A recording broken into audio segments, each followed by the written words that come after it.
Hello, everyone. Yeah, see, you look fine. You look great. It worked Excellent. out. I got all the sex toys in one sex toys and liquor in one box, and I actually was able to ship it through. Nice. Are we? Okay. Did you get Emmett's bathwater though? Did that get through TSA? I know that was a thing that you were interested in. Emmett's bathwater? Yeah. Yes. Okay. Good. I mean, I thought about bringing it through the security, but you can't bring it in. I'd have to like drink it. Yes. And yeah. So I didn't want to do that. So yes, I was able to get his bathwater out. There you go. Through the UPS. Sorry, UPS. There's a bad joke I can make. Anyways. Nope, I'm not going to say it. What were you going to say? Were you going to say something about my hair? Because I'm self-conscious right now. No. I was going to try to make UPS stand for your penis, but it's a bad joke. I shouldn't have said it. And now I said it. And, we shouldn't have even gone there. You just have to pronounce it like UPS. You have to say, like, I took it to your penis. Yeah, there you go. And great. That's and is your gain like super high? Because you're like, he got a new PC. He had some tech problems. I did. Yeah, I've got a new PC, and I'm dealing with a Logitech camera that's dropping settings all over the place, and it's been kind of a thing. But I've been working on it. Yeah. Yeah. So this is the first time I've been on drop frames on my new PC. Yeah. So I basically meticulously set up my camera in OBS with the express purpose of not restarting my computer, because that will reset all my settings. And then the second I logged into the call, as JP will tell you, I was basically hollow because I was a ghost and my green screen was coming through. Then I go back to OBS. I'm like, let me see what my settings were. Well, apparently opening this reset my OBS settings. So, it's better now. Well, I fixed it. Yeah, like, we're good. Oh, this has all been done. Okay. Yeah. This is my first time doing it in like an actual Logitech app. So I've been told, fingers crossed, that this is how you get around the settings reset thing. Okay. Oh yeah. Yeah, Logitech, set it and don't forget your setting. Exactly. Set it and don't forget it, because you're gonna need to enter it like 10 more times. Yeah. Yeah. If you ever shut off your computer, you're gonna have to reset it. Yes, that's accurate. Welcome to Drop Frames. What episode are we on? I think we actually just reached. I think we're 30,068. Nice. Yeah, we did just pass 3,000. Yeah, about. And that means or 30,000. Next episode is still above 30,000. That's true. Yeah, that's true. Yeah. TwitchCon happened last week. We're gonna start there. They announced a whole ton of stuff. Zeke was on the scene, as they say in the biz. He was there front and center. On the scene. Yeah. I want to get everyone's thoughts on that. We'll talk games that we've been playing. Co's been jumping into some. I tuned in for about 5 seconds yesterday, and there was a man who screamed "porno mag" and looked up to the sky, and then I said, "Nope." I just closed. So we'll get to that. Okay. Just Zeke, a bit. all I have to say is I have found a game for you. There you go. I was just gonna say that. It sounds like my kind of game. Yeah. I think you're gonna be into it.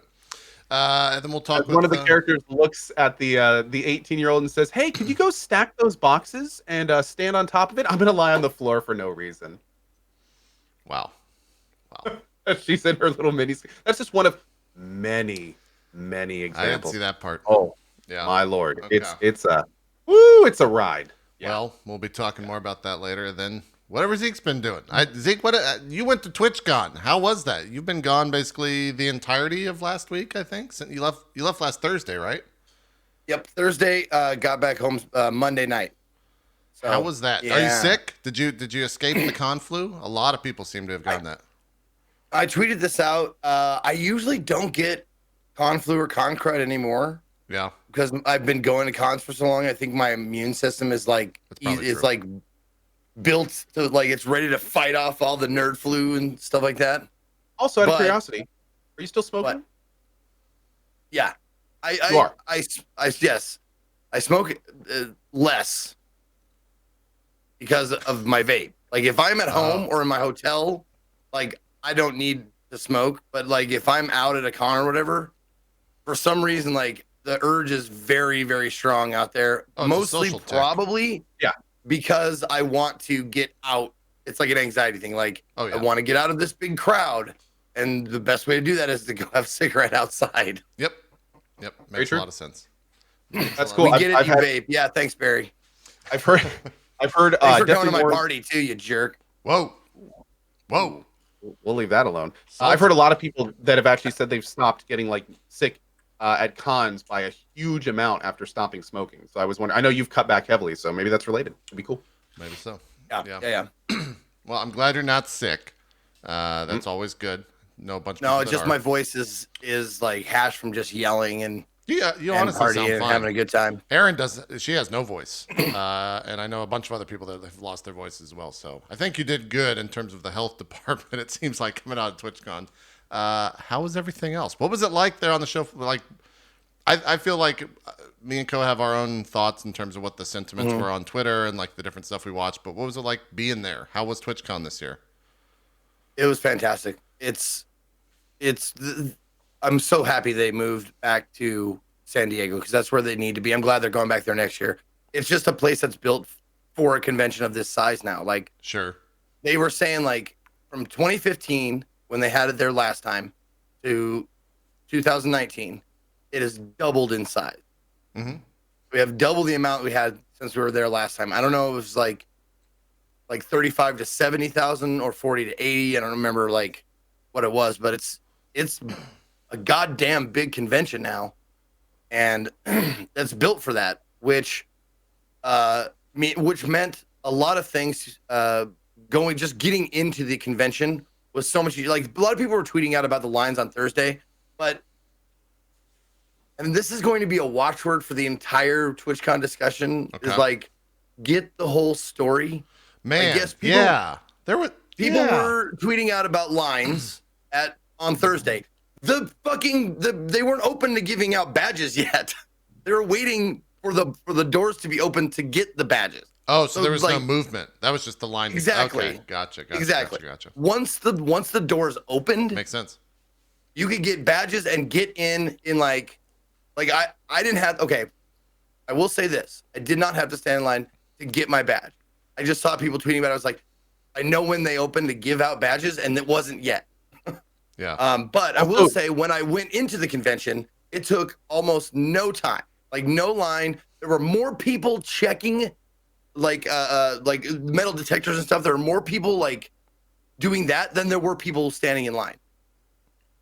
It was just like a line of 40 like metal detectors, and people were just like going through. It was so quick and so like. Because that's what that convention center does. They're used to this shit. Yeah, they're used to San Diego ComicCon, which is one of the biggest in the country as far as I know. So There were definitely multiple people like recording the length of the line and then saying how crazy the lines were.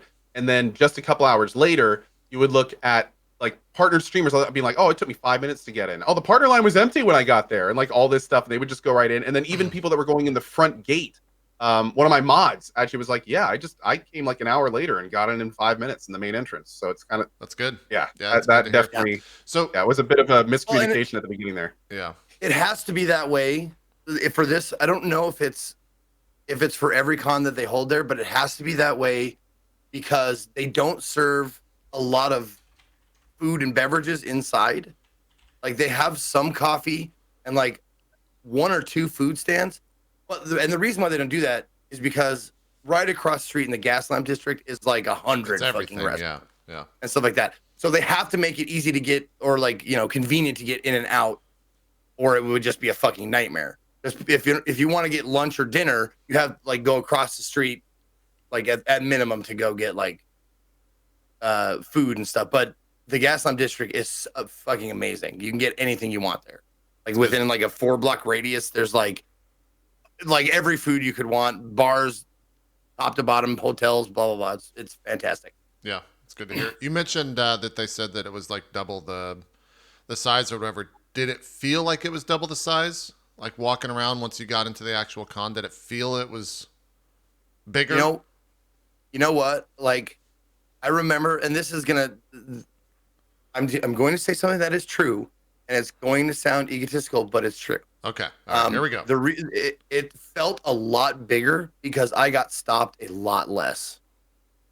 Like, it was a lot more people, and most of them had no idea who I was, and that was, I mean, I'm fine with that obviously, but like last time it was in San Diego, I remember like having to like going with walking around with some of my mods and friends. I would get stopped from time like consistently. This time, not nearly as much. So that's how it felt, like how I knew it was getting so much bigger. Yeah.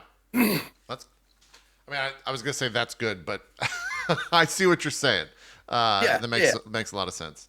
It's like expanding from like one basketball team to like 10, you know? Like, right. Yeah. You know everybody on that team, and then there's 10. You're like, shit. There's so many now.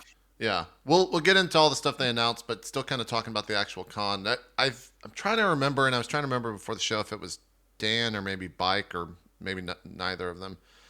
They made a statement that the show floor had so many energy drink booths that it was like the spam filter, or sorry, the spam email of convention. Yeah, something like that. Yeah, that was Bike. Okay. That. Yeah, and I butchered what he said. Apologies, but what was even stranger is he said that there were tons of booths there for the energy drinks and the G Fuels and stuff like that.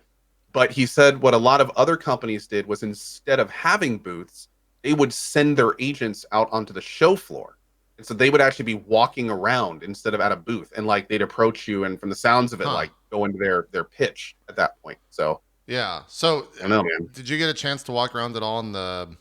I guess the booth floor, because there's so many different like things at TwitchCon in terms of floors. Expo hall. Yeah, the expo hall. There you go. What was it? Just a ton of energy drinks? Was there actual like things to be shown? There was. I didn't walk around too terribly much because that's a part of con life that I don't really like to participate in.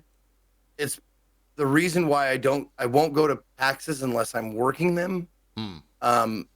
Because I hate walking around in crowds of people. Sure. Like having to like, it wasn't that bad. Don't get me wrong. It wasn't that bad. It wasn't like, asses and elbows, like just like act like a fucking subway car. But like, it was busy, but I didn't spend a lot of time walking around the floor. But from what I could see, the time that I did spend down there, there was a lot of advertising booths. While they weren't all like energy drinks, they were definitely like all kinds of different stuff. It didn't seem like the expo floor was for I don't know who the expo floor was for. Sure. For the most part, but there were awesome fun things like the Twitch Sings booth was really fun to sit out there and watch people, do their karaoke songs and stuff like that. That was cool. But it seemed like every booth did have like a brand name attached to it. Yeah. Yeah, I don't know. It's the entire time we've been talking about this, I'm thinking to myself, like, what should be on the expo hall floor? Like, it's not necessarily a E3 type destination, because the people that you're, quote, marketing to on the expo hall are streamers that would be potentially streaming your games for like business opportunities and stuff like that. So maybe it is. I don't know. I don't know what is an appropriate booth to have there in terms of if it's like a would-be sponsor, if it's a game, if it's just a shit ton of energy drinks. Like, I don't know what makes sense. I think it's absolutely fine. I think the way I'm not complaining about how they set it up, because those energy drink companies pay for anyone pay for their pay for their lots and pay for just like anybody else. And like, I would love to see, that's the thing. I can't really speak on what was there because I didn't walk around a lot, but I would love to see like an arcade, like part of like just like in the corner or somewhere on the expo floor, just like an arcade, just set up with like cabinets and stuff. Like I think that would be fucking fun. There were pinball machines. Okay, there are pinball machines. Okay. I'd love to see. Was there a tabletop place, like a board game tabletop area that people could play in? I don't know. We'll see if there was. It was I didn't walk by it. There Yeah. was? Okay. Okay. Some people in chat are saying, yeah, upstairs. Oh, upstairs. Okay. Okay. Yeah, I didn't. I wish I would have walked around more.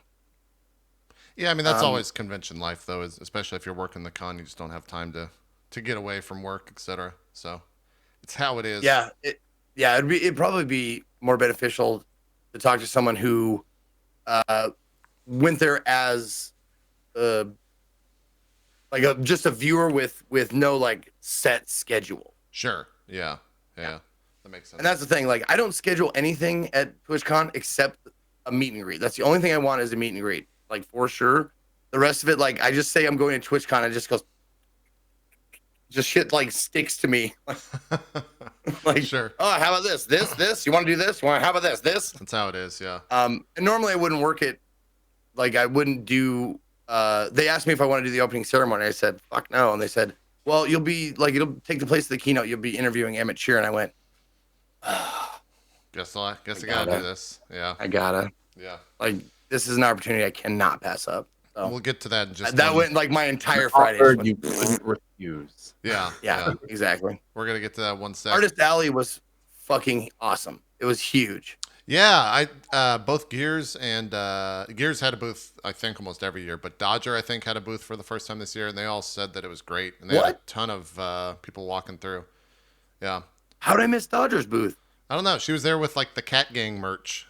Her and her. Oh, maybe artist. maybe it didn't have like her name on it or something. Yeah, I think it was called like the Cat Gang booth. Or I think I saw that. I think I saw the I Cat saw Gang. people Yeah, that's tweeting a probably lot of those shirts. Yeah. So, yeah. Okay. Yeah, it was pretty. I think they did a pretty good, or had a pretty good weekend in terms of. I think Margaret Thanks. Crone had some pictures from there too. Yeah. A lot of cool artists were there, like my boy Sticky, Kappa Tattoo. Just want to give them shout outs because I like their stuff. Of course, yeah. Gears. Took pictures with him. I There was a really cool one that did like some like cool like weird mashup art. I did a whole recap yesterday if you want to check out my VOD okay. with pictures. Yeah. I remember when I walked through the Artist Alley, I guess last year. It was probably like one of the highlights of actually walking around because there's just so many different things and so many just amazing pieces of art that you can just buy right there and speak with the artists. It's kind of a cool thing, and a lot of them are actually streaming in those booths as well, so you can kind of be on their stream and talk to their chat and stuff like that. Speaking of streaming, I wish there was more anime art there. I mean, Really? there was no. there's probably a ton of it, right? I would think that's all it was. Yeah. Speaking of streaming, though, especially at TwitchCon, what was the IRL streaming situation like? Because from the outside looking in, I felt like every motherfucker was streaming. Hey, I'm going to say this right now, though. Credit to Twitch. They set some rules about not streaming in the partner areas. Yeah. And it is very unfortunate for the guy, but at the same vein, it's good they stuck to their guns. There was a gentleman, right. I believe his name is called Nim, and he was following another streamer and didn't realize he had wandered into the restricted area. And from what I understand, he basically just went in with the camera on, I think it was XQC. Yeah, I XQC's think back. so. And then when he some walked drama. out, he kind of moved the camera around a little bit. And Twitch walked up and was like, no, 14-day suspension. We told you not to stream from back there. We don't care if you meant it or not. Like, you're off Twitch for 2 weeks. Yeah. So, I mean, that was... Yeah. It's good to see them enforcing. 2 weeks might be a little much for like a pretty obvious mistake that didn't catch anything. 14 days is a lot. Yeah. But I can tell you that every other IRL streamer is looking at that and going, okay, we got to be more careful. Sure. Yeah. So I mean, yeah. that alone is good. Although again, maybe it was a bit much, but We'll get good to that that whole conversation as well. Yeah. A bit. Apparently, the XQC, is that right? Is that the Yeah. name? Yeah. Oh, yeah, it no, was it was- late for a meet and greet. And that's why. and it's for those chasing them asking in down, chat, apparently Yeah. they had big signs on each entrance that were like, "Do not stream by this point." Like they were trying to be as upfront as they could, from what I understood. Yeah, Yeah. there's some drama there because like Nim obviously didn't mean to he upset didn't mean anyone. to. He And walked in from there what I've trying to heard, like help XQC out, and 14 days. He was trying to is be a good fucking dude. He was crazy trying to ban. help. Like that's why that situation's kind of unfortunate. Like and again, 2 weeks is a long time for that. But, It is. That's a long ban, and I think it's Yeah. also the first offense, so that's actually a really long ban. So, yes, makes me wonder if this is like a like the American legal system, where it's like whenever there's like a big first infraction, they like make an example of them Yeah, to kind of I don't know. scare everyone else. Like I'm kind of wondering, is that why they made it so long? Like they kind of Yeah, like the new Law and Order Twitch. Like, I know, it's right? Weird. It's kind of weird. So Yeah. Zeke, what? Well, it doesn't matter if you get banned or you don't get banned. Like, it's gonna be too long, not long enough. Like, It's never the right amount. It's hard to win, man. It's hard to win when you're like trying to be like pass judgment. Wow, I just spent a whole lot. We didn't see it, but thanks for the info. When you're trying to pass judgment on infractions and stuff, I do not envy that. So what, like, was there a lot of IRL streamers just walking around? Because again, like I said, from the outside looking in, it seemed like you couldn't go anywhere without someone streaming. I'm not sure how many there were on the show floor. The IRL section was there were full of folks. I was watching that all over TwitchCon. Yeah. There were lots of folks streaming IRL from there. Okay. So. Yeah, I mean, there were so many like backpacks just floating around, people on their phones, like, you know, doing the IRL stuff. But yeah, like it didn't seem like people any were more there. than it didn't seem like any more than any other like TwitchCon. Okay, that makes sense. Yeah. Yeah. Cool. Well, I guess But it just seems like if everybody's doing a thing, then that makes it less special for each person that joins in, right? Right. Yeah. Yeah. I will say over the weekend that those are the streams that like led Twitch. Were like some of the bigger or the biggest streams on Twitch were all IRL streams from the show floor. Which, you know, I'm glad that stuff exists because it's cool. It's awesome to like. I tuned in just to see what it looked like on the show floor, and it's a very interesting perspective for sure. It's a little weird when someone's like walking around with an IRL camera and there's just a group of people staring at them. And like watching the stream like this, that just stared at the dude as he's like fidgeting with his phone and trying to like text someone to go get some food. And I feel like they're all kind of nudging each other, and they're kind of like, he's like a real person. yeah, He does what we do. it's like a fucking, they're in a zoo or something and they're staring at the animals in the cages or something. Like, it's weird, man. It's real weird.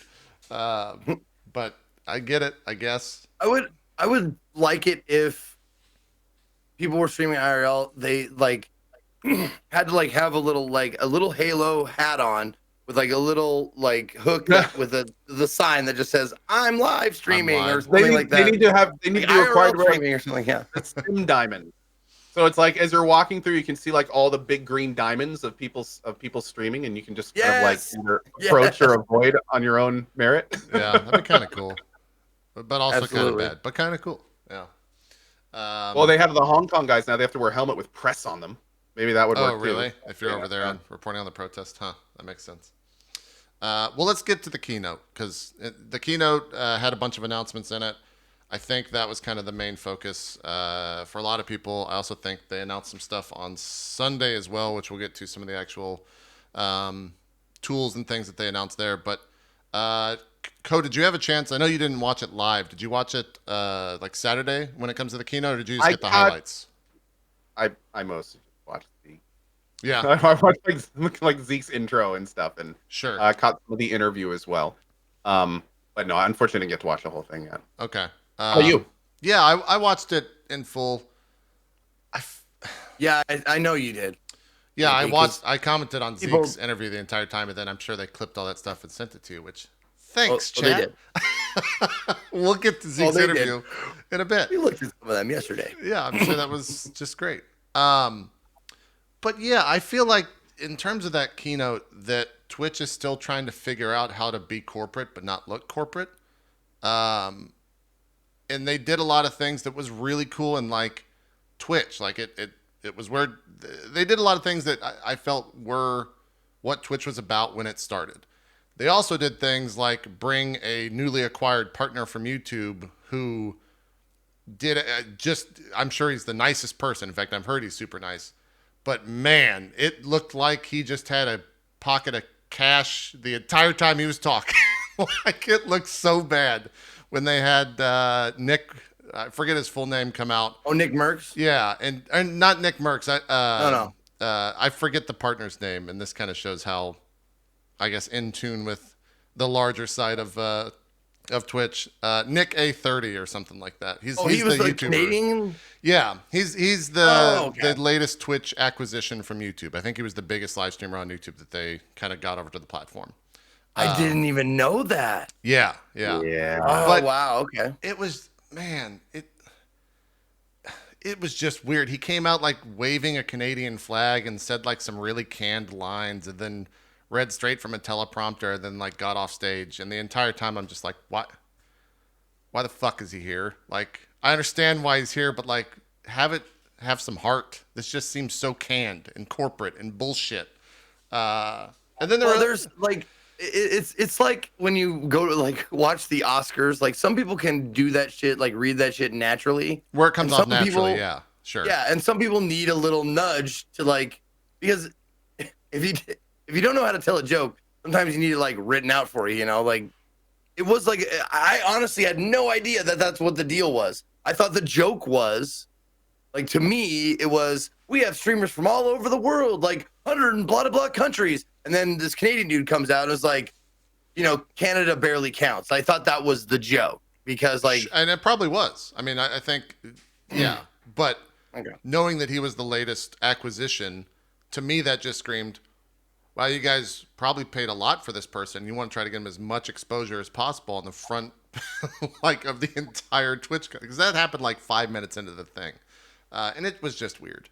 Yeah. So that stuff was great. But then on the completely different side of things, they awarded an affiliate, or not awarded, but gave an affiliate who was there in the audience partner, like live. And he did not know. He was not aware. And it was great. It was awesome. That was magical. Yeah. Like that dude was having trouble walking at multiple times. Dude. Like collapsed. Oh man.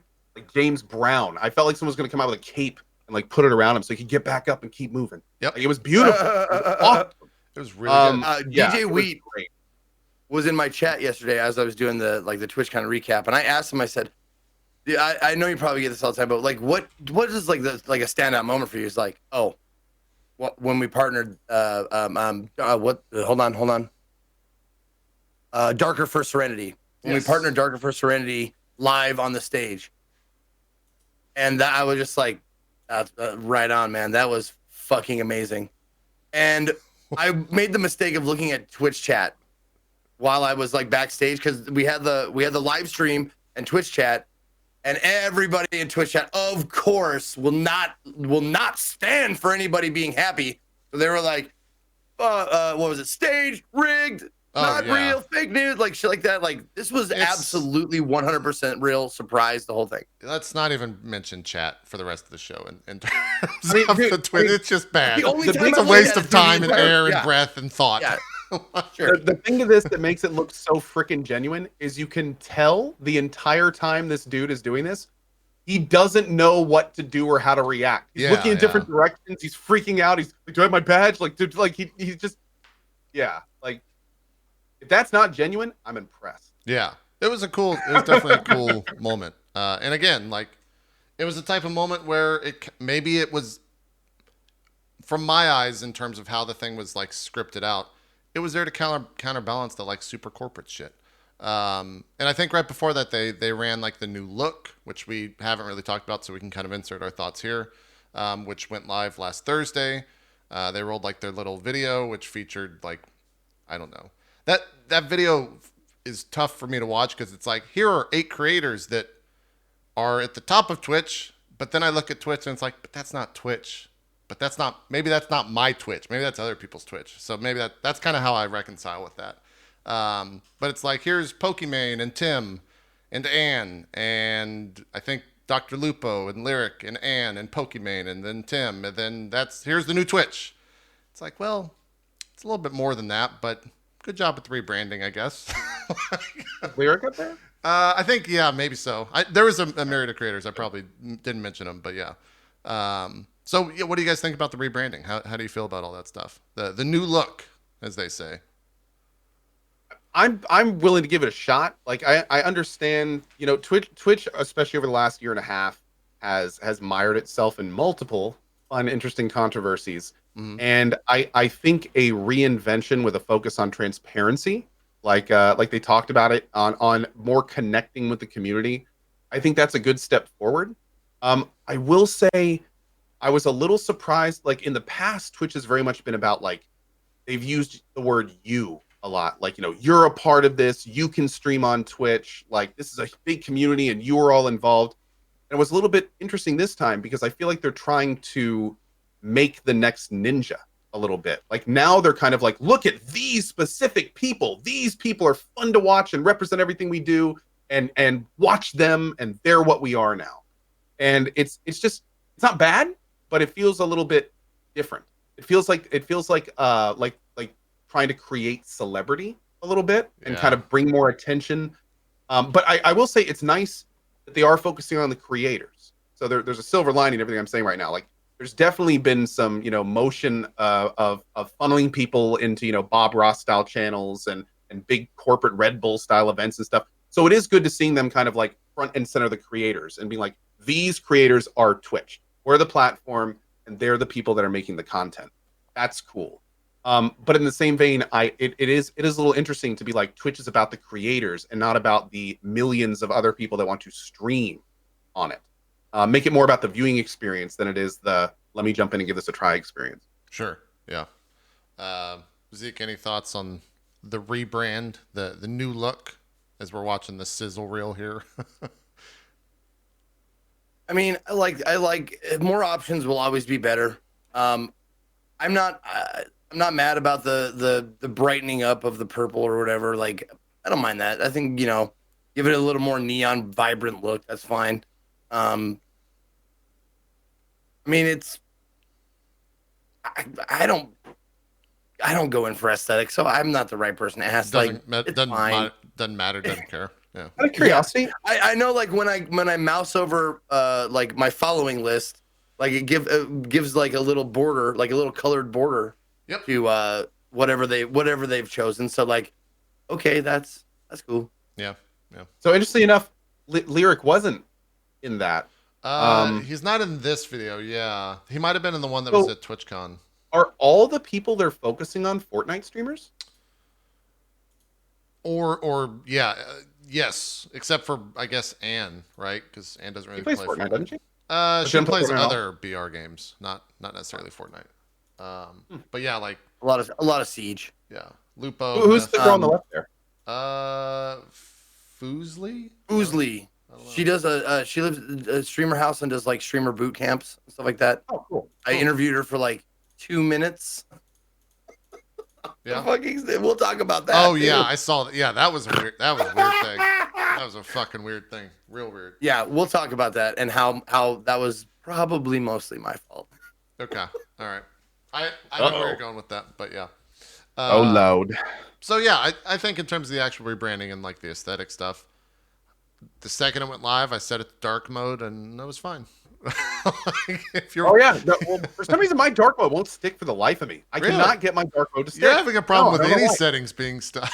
Every time I open your Chrome, you can't get your Logitech stuff. None of your stuff just wants to stay. You got to tell it to stay. It's in training. You need to train it better. Yeah, you got to train it better. Exactly. Yeah. By the way, just to finish up real quick on thoughts on it. Yeah. The rebranded stuff, I actually think that's great. I love being able to color code the channel. The new Twitch glitch. Are they still calling it glitch and everything? All that looks great. New purple. Yeah. I mean, that's cool. Like the more, you know, it's their company, and if they want to reinvent their image, as long as they pair it with meaningful change, like I'm really hoping they're going to do with this transparency initiative, that could be really cool. That could synergize really well. What's going to be unfortunate though is if they do this big rebranding and then like not much really changes. Yeah. Then if they were to try it in the future, or you know, maybe a lot of people are expecting change, that could be a little unfortunate. Yeah. Zeke, you were there, and you probably had to rehearse and wait for a lot of the speech stuff. What else happened between the like sizzle reel and the new look to the Emmett interview? What was announced in there? My brain is just completely void of any actual value being said in there. So maybe help me out. I actually have the bullet Run of points. show? Like okay. Exactly. Yeah, what happened? Just spit some stuff out because I forget. Let's see. New logos, colors, badge, etc. Let's see. New colors. Let's see. Helping community, blah, blah. There was not much said before. It just went like I think the next relevant thing was going to your interview, right? Yeah. Yeah. Okay. I was just making sure I didn't miss anything. Well, that was like the first part of it. Yeah. Yeah. Let's see. Oh, and then it just went into updates on the channel page. Gotcha. Okay. Well, let's jump into your interview. Your time with Emmett. I'm not sure where to begin. How did you think? What were your thoughts on the interview? How'd all that go from your perspective? Let's start there. I thought it went pretty well. We rehearsed 3 times, and what happened during these rehearsals was we went like we had our first table read, which we all sit around, like me, Emmett, Wheat, producers, yeah, all the people. We all sat down. We all read through what we were gonna do, and then the next time was just refreshing our memories, refining on Friday, and then the final rehearsal was actually just like chopping like away the script, just chopping chunks out, because the first 2 rehearsals were like ended up being for knowing what kind of like the idea of what you want to say, because it wasn't an interview. It was a talk, because although I asked questions, like if you saw me like stuttering or stumbling over a question, it's because that was a fresh question, because Emmett specifically asked me, he said, be yourself. Don't be afraid to interject if you want to interject and stuff like that. So I did, but there were also some questions that were like bullet pointed, like make sure to ask this, because there's information that we don't want to miss. You know, there's like new stuff, updates, announcements. New stuff to talk about. Exactly. But there's a lot of parts in the script where it says ad lib. Zeke comments on what was shown. Sure. So that was just like me, like organically trying to like coming up with like questions and stuff. And I threw different ones at him every time. Yeah. But so we went over that last rehearsal, just bare bones bullet points. It would say stuff like, highlight creators, keep Twitch, glitch tattoo, help streamers. Like that's what it would say. And then then Emmett and I would expound on those get into things. it. Yeah. Cool. Well, let's talk about stuff that was announced that maybe is a little bit more concrete, and then we'll talk about everything else that was said. Because sure. I think there were some interesting things that a lot of people are curious to hear our thoughts on. I can go step by step if you want. Yeah, I've got the blog as well, so feel free. You do? Okay. I think where it started was Twitch Studio. Was that the first thing that you guys talked about? The change to the channel page, channel trailers. Okay, that's not. So yeah, let's go with what you did then, because I'll try to find stuff your stuff is out of order. Well, the blog is out of order. Yeah. There you go. You're out of order. You're out of order. Get in order. You're out of order. Order in the cart. Yeah.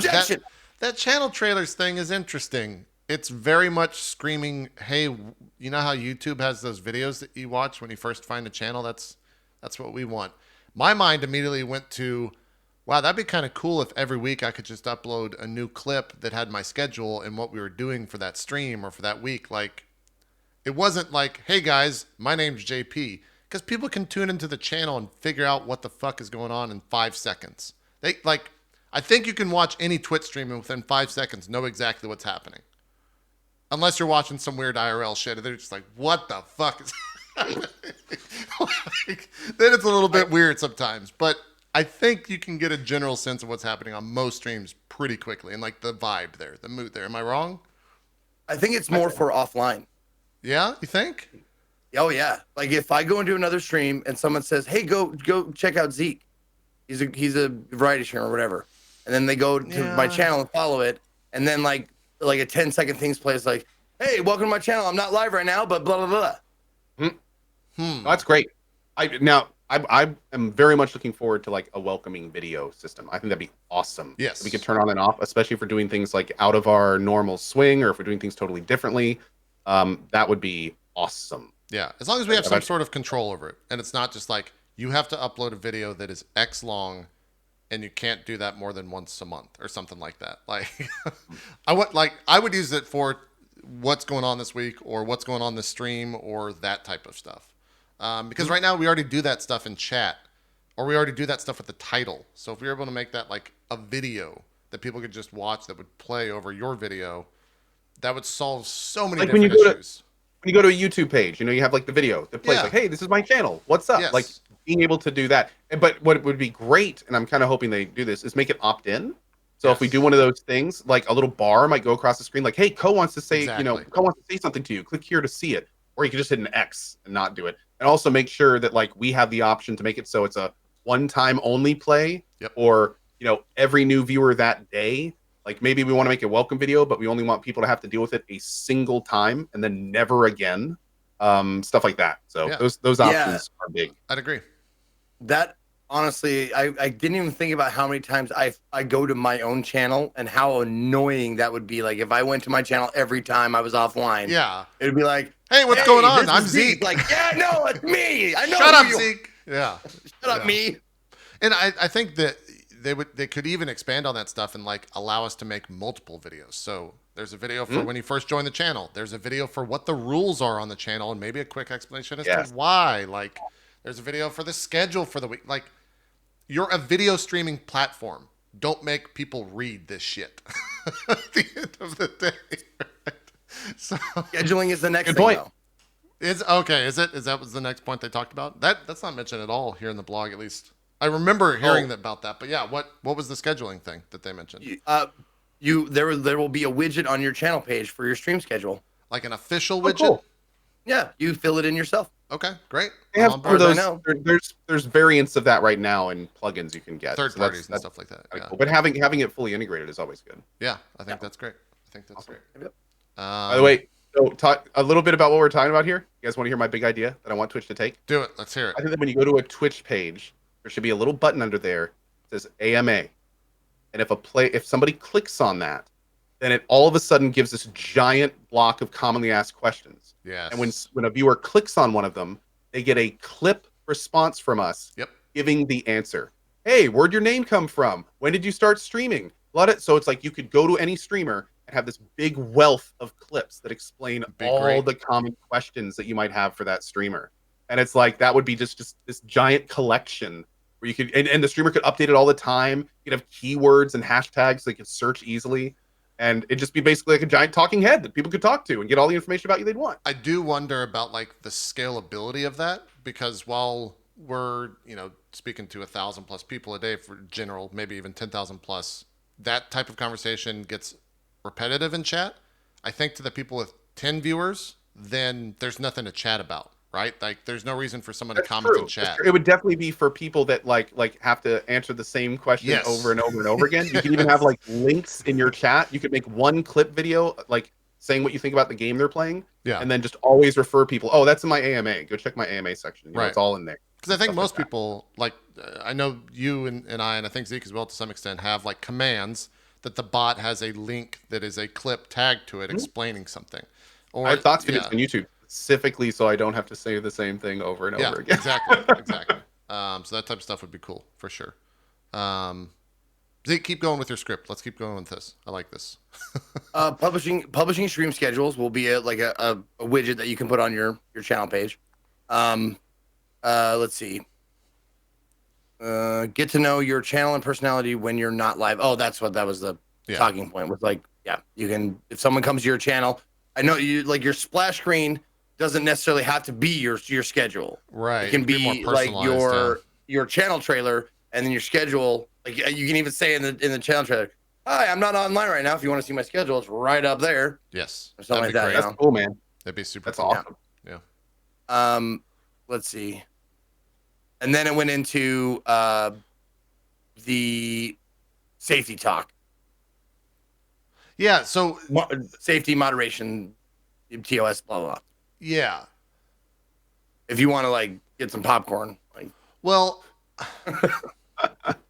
it's a weird thing to talk about because some of the things that were said out of Emmett's mouth were just like, do you have a PR team? Like, was this thought about before you decided to go with that explanation? Like, it's some of the comments were just like, what are you like? This is where he said the comment like, if you trip and fall and hit someone, but then you trip and fall and you mean to push someone, it's all about context. Like that's where that line came from, right? Yeah.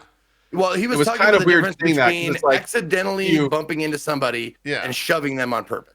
And well, it's the thing like, though, the thing that's super weird about that is What? then that immediately goes to one of the most hotly contested issues on Twitch. Oh, so you're saying if you flash your boobs, it's one thing, but if you move and you accidentally show your boob, that because you didn't intend to show your boobs, right? Man, then that's different. But it's like in Twitch's eyes, they make it very clear that's not how it is. Like they make it very clear, like if you do accidentally do that stuff, you're gonna get hit exactly like if you wanted to. So it's kind of like, what? It was just a weird statement, yeah. Yeah. And I think this might have came from the Q&A. I think that Not bit talking might about have come boobs, from the chat. Q&A. Stop asking. But it was just like, just say my context Patreon. matters. Don't give this weird, nebulous compare. Like, no one that I know has ever tripped and fall and purposely meant to hit someone. That's not something that happens on a daily. No. They really should have had concrete examples. Like Zeke, you're trying to clear it up is exactly the problem in itself. You trying to say what he meant to say is exactly the problem. I think you're like paraphrasing it wrong. Which is exactly the problem. Well, no, that could just mean we didn't. Wait, time out. That could just mean we didn't hear it properly. What are you saying, Zeke? Still the I'm problem. saying what? No. I'm saying what Emmett said is there's a difference between accidentally bumping into somebody and pushing them on purpose. That was the statement. But was that supposed to be? But what JP just said was accidentally falling and running into someone on purpose. That's like both things in one sentence. But to be fair though, even in the way that you said it, is that supposed to be an analogy for all behavior, or are we talking about violence? Like what is all he's saying is that intention matters, or is he Context, saying that intention, like yes? And he went into that. He went into talking about looking at the intentions, looking at like the history of the person, that is like taking that into account, what they have done in the past, that kind of thing. Yeah, and I'm not listen. I'm not trying to defend anything. I'm just trying to get. I'm not. Like, no. Yeah, we're not saying that you are. Reporting the right info now. Yeah. I mean, I'm speaking for people that didn't watch it because I only caught a little bit of it, not including this. So yeah, I'm asking questions out of a place of ignorance, kind of like trying to clear. Yeah. So if enough people are saying it wasn't clear, then it wasn't clear, and that's fair. It was clear to me, but that doesn't mean I might be in the minority. You also rehearsed it 3 times as well, and that's very true. Yeah, that is absolutely needs to be said. Yes, you were there when the core message about the whole fucking thing was said. I think if there's a problem with me understanding it, then that's a problem to begin with. Sure, that falls on my understanding or my comprehension not occurring, but then break it down so that my simple mind can understand this shit. That's the fucking problem. The big thing is it could have been a much more concrete, realistic example. Yes. And like I definitely agree with that, because the problem is you can never know someone's intention like concretely. People can tell you what they think, and even the person can tell you whatever he wants, but it's like if your intention is one thing and you make it look like an accident, like that's so gray. That's a huge gray area. Like a lot of the nudie drops in clips, a lot of people intend that maybe that's true. Maybe they're just trying to get on live stream fails and they're accidentally putting the camera in a bad part. It's kind of like, what do you do with the intention of that? Yeah. Like, how do you deal? Do you punish them more? Do you punish them less? Like, what's the bar here? Which, to go on Twitch's side of this, that's hard as fuck to moderate, because how do you know any of that? Like, how do you know any of this? Which is kind of one of the reasons I'm surprised they aren't kind of like taking a more black and white approach about it. Right. Where it's kind of like, look, let's just put down, if you do this stuff on this list on stream, you get these bans all the time. Like, that's one thing I think Twitch could really benefit from, is having like a web page where they go to where it's like, this infraction is this infraction is this. All of these could be different, and every case is different, and some people may get different things, but on generally, you do this, you get that. You do this, you get that. You do this, you get that. So then everyone's kind of like, oh, it's in black and white. Oh, that streamer did that thing. Oh, according to this, you got banned that much, and that's how much you got banned for. Okay, cool. We don't have anything to argue or talk about. But they don't do that. Right. And then the same things get different amounts, and nobody knows what the baseline is. And then it's like, why did that person get 3 days? Why did that person get 14 days? Why is that person banned for a month when they all did the same thing? There's no place we can go to see where the perspective is. There's no place we can go to read the reasoning. Yeah. And it's just This is just talk, right? Yeah. We know it's just talk. we're just talking completely. Yeah. No, I'm not saying just us. I'm saying like what was mentioned in the opening ceremony that we did was transparency reports. They're going to publish transparency reports. Can you talk about these a lot more? Yeah, because that's a weird thing for I didn't me catch to wrap any of this. my mind I'm around. definitely interested. Yeah. So like what? Go into that. They will start releasing transparency reports in 2020. Is what they said. What Emmett said. Reporters, people who report other channels, will get feedback from Twitch as to what the process is. Like, we have heard your report, we are looking into it, and then we have decided this about that report. And it will be if it's because a lot of times it'll be multiple reports for one incident. Yeah. It'll be an email structure to answer like a wide number of people. Blanket statement. Yeah. It'll say, we are looking into it. Then it'll say, I'm hoping, like, and this is the intent is like, we are looking into it. This is our decision and this is why. Yeah. Like, that's for people who report, and people who get reported will get the same kind of communication. He said he's hiring, like, he's doubling the staff for this, like, and hiring people like industry experts, meaning like people who know, like, are experts on like bullying, or like people from our community, like streaming and stuff like that. Like, I don't know who or what that means yet, but like, this is what was said.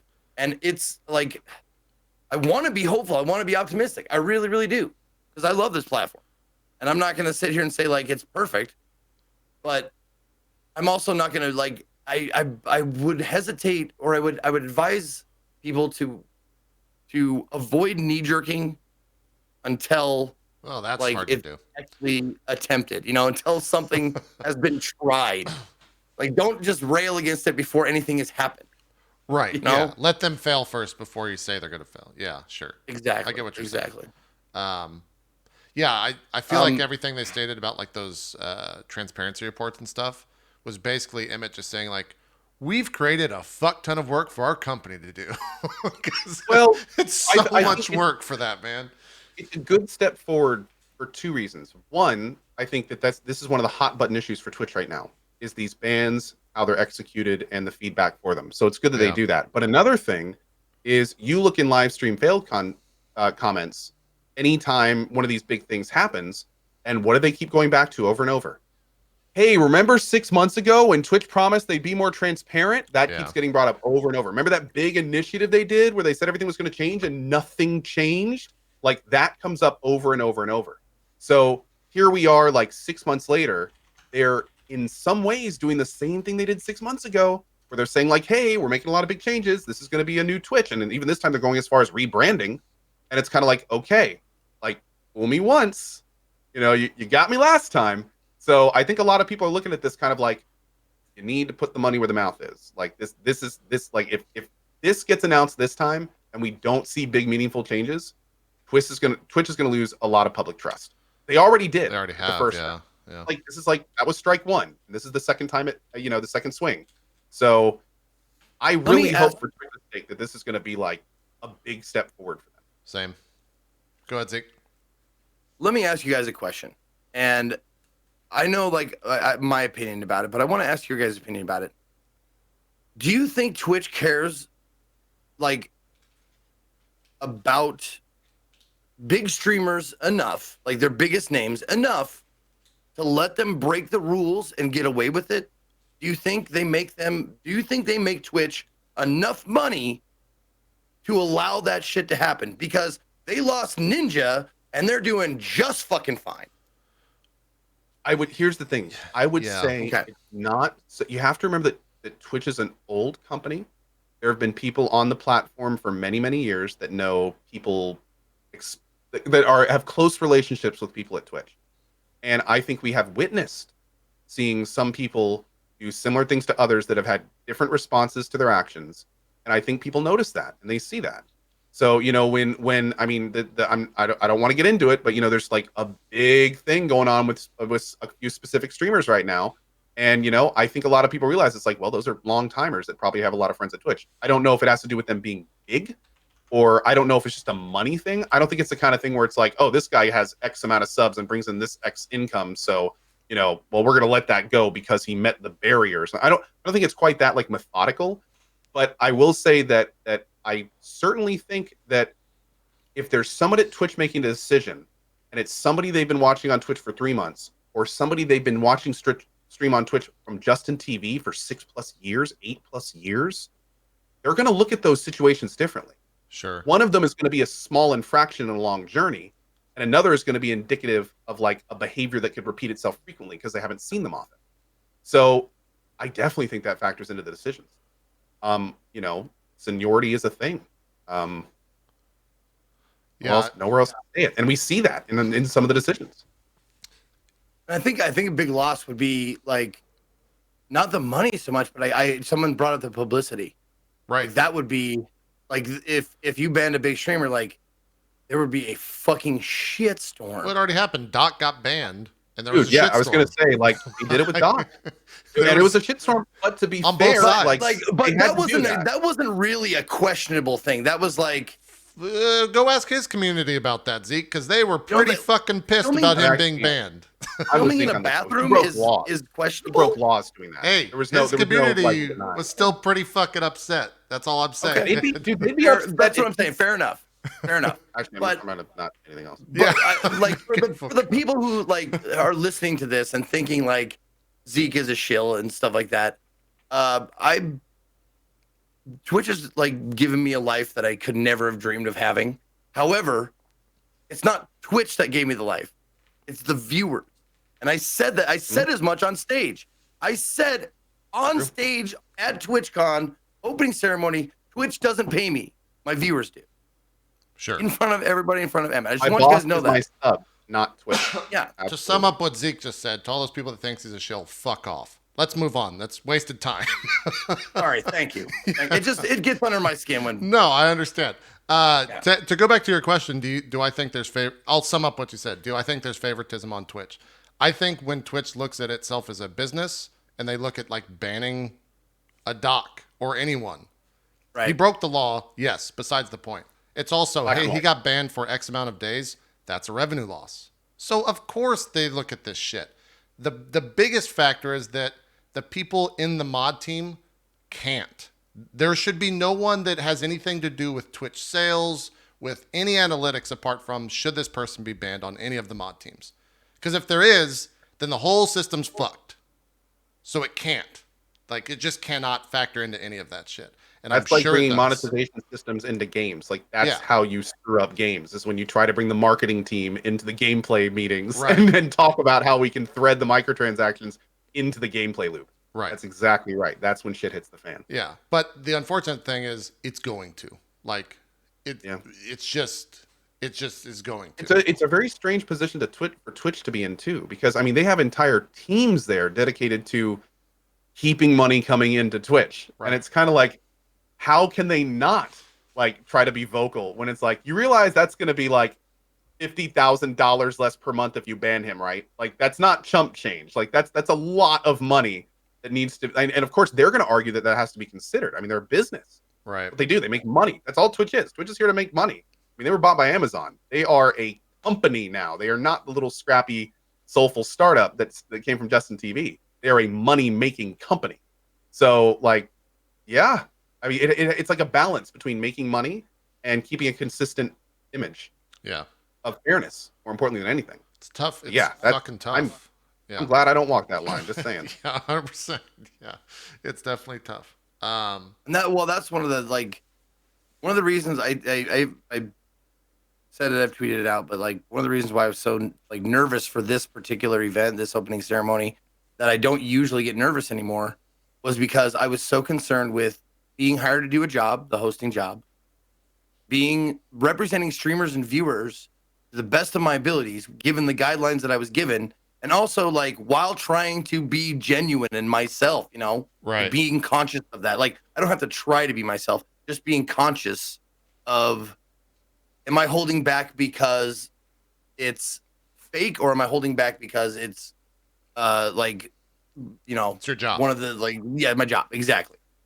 Yeah. So that's why it when was you told me you were fucking doing my- that, my first thought was like, fuck, good luck. Like, Yeah. that's a tough game. I was very similar. I was like, man, that's awesome. It's a big step forward and it's a huge deal, but that's a tough line to walk. Yeah. Like that, you have to be very. That requires a lot of thought, and you got to be careful. Yeah. Granted, I think you did a great job from everything I saw, so that's good. And I at no point felt like you were being fake or anything. I feel like you're always fake, so it's okay in that regard. Maybe that's what it is. Maybe I've become so fake and such a persona that is my real face now. Maybe. It's really interesting because Zeke's been over to my house a couple times, and he comes in and he just walks. Hi, my name is Zeke. I don't really talk too much, and I'm not very loud. But if we could get some food or something, I haven't eaten for 3 days. What is he fucking Um, burning you know, dead and from he's very- Fire Emblem or what's going on? He just basically finds the the corner stapler and he guy kind of from Office crawls Space? into it. Jesus. No, but it again, like it's a tough line to walk, but as long as the keyword is genuine, as long as you're always genuine to yourself, you're going to be genuine to everyone else. So, and thankfully, I don't think that's a line you really ever cross. I don't think you'd let yourself cross that. Yeah. I mean, I think there was Well, multiple times where you didn't cross. You were genuine to yourself when you asked Emmett to drink his water and then gave him like backwash. Like that was quintessential Zeke for me when that happened. And I'm just sitting there like, fuck. There we go. Yeah. You handed it back to him and he's just kind of like, I was seriously dying of thirst out there. My mouth was so dry, and I did not bring a bottle for myself. yeah, And I was like, I would have like sucked something from a glass of water at that point. man. Because I was like multiple trying to times talk like through that, a sock, just like. Yeah. Also, I have to ask, totally has nothing to do with the interview, anything like that. When you were Yeah. looking over his shoulder, was that where the teleprompter was? Was there teleprompters? You kept like looking right over Yeah. his shoulder at something. Yeah. It was the bullet points were on Okay. the screen. Yeah, That's what I figured. Gotcha. Anyways, let's I had continue. cards as well, but It's easier to go off teleprompter. exactly. So moderation bullshit. After then, what? Now we actually get to like stuff they announced rather than. Yeah, let's see. It says blah blah blah. Let's see. Centralized. This is the basic gist of the safety thing. We've centralized the team and brought in a dedicated head of trust and safety. Doubled the size of the global safety operations team.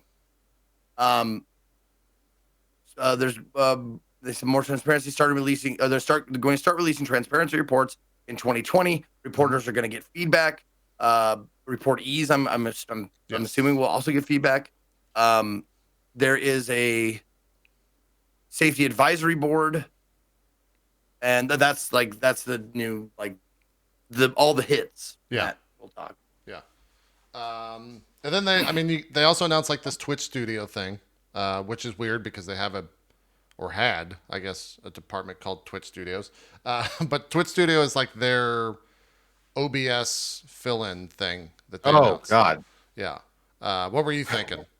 I thought Twitch Studio was going to be, they're starting their own content creation over at Twitch. And I was like, isn't that the people they hired like years Oh, no. So good. This is great. Okay, good. Well, It is sorry, exactly that. It's Yeah, Twitch that was Studio. the name of it. Just to be Yeah. on brand, yeah. Here, I can just show the blog. We here did real quick. skip over something, JP. I mean, he skipped over fucking all of it and went straight to the mod stuff. So, yeah. What else did we skip over? What do you want to bring up? I didn't know. Like you, totally fine. Okay. Oh, Yeah. so it's only for new streamers, and it just makes it like super easy for them to get started. It's basically an OBS fill-in. It's like, hey, OBS is complicated. Here's a thing that you can just use because it's simple. So it's targeted at like people that have never streamed before, and it goes into like, choose what your overlay is going to look like. Here's a break screen. Here's this. Make your color. Choose a color. Oh, your color is now red. That's a red screen. And then you can put where you want to put your camera, where you want to put your notifications. Okay, your notifications are in the top right. Cool. Click that. Go live. Set your game. You're streaming. Which, great. Basically, what Chatterbait has been doing for years. Oh, really? Do they have like a easy stream thing? if you want to get started on Chatterbait, they supply you with like a streaming software thing. Using the drawing tool, circle on the stream where your breasts are going to be. Jesus Christ. Well, Twitch Studio is not live yet. I think it says that it's going live. It's open to all streamers in November. And you can go sign up when it's available over on their site. They talked about the new creator dashboard, which I think is both within Twitch Studio, but also being brought to the dashboard itself. And it just looks like super customizable. They talked about these quick, what is it called? Quick actions, which is basically just like giant buttons that you can customize to do certain things. This is a part. This is not for people that use OBS, right? We're still talking about the studio system itself. I think this is meaning to replace the current dashboard. Oh, Yeah. In some okay. fashion. But they have like, it looks great. It looks clean. I like the layout of it. They're putting chat in there. There's not a bunch of there's not a billion boxes that you minimize because it does nothing for you that fill up your entire fucking screen, which is the current dashboard. I think I have like 5 boxes open out of 30 or something in the current dashboard because all the other stuff. Oh yeah, is I just, use like 3 or 4 myself. Yeah. So can't wait for this to stuff. It looks like it's gonna launch in October sometime for the new creator dashboard. What is this? The channel page. We kind of talked a little bit about this, I think. Yeah, the channel trailer, published stream schedules. They talked about channel points. Thank you for letting Emmett know that I shit on channel points by having just completely Little shout out there. pointless Little shout out. rewards. Yeah, I kind of wish you pressed them like, are there going to ever be meaningful rewards for this tool? Or are you just relying on streamers to like make shit up? Like what is the outlook? And maybe you'd have to talk to like a product head for that stuff. But I don't. Channel points is exactly for doing what's happening in chat right now. Just a bunch of people are redeeming 1,000 points for fucking no reason. Yep. I don't. It's been out maybe a month now, and I just don't know the reason for it. I truly couldn't tell you any like meaningful impact it's had. I will say the highlight message system is cool. I think if used properly, it's cool. So like I have my channel point highlighted messages set to 50,000. Yeah, Just a lot. that's a lot. But Yeah, whenever a highlighted message comes in, I actually read it and like respond to it.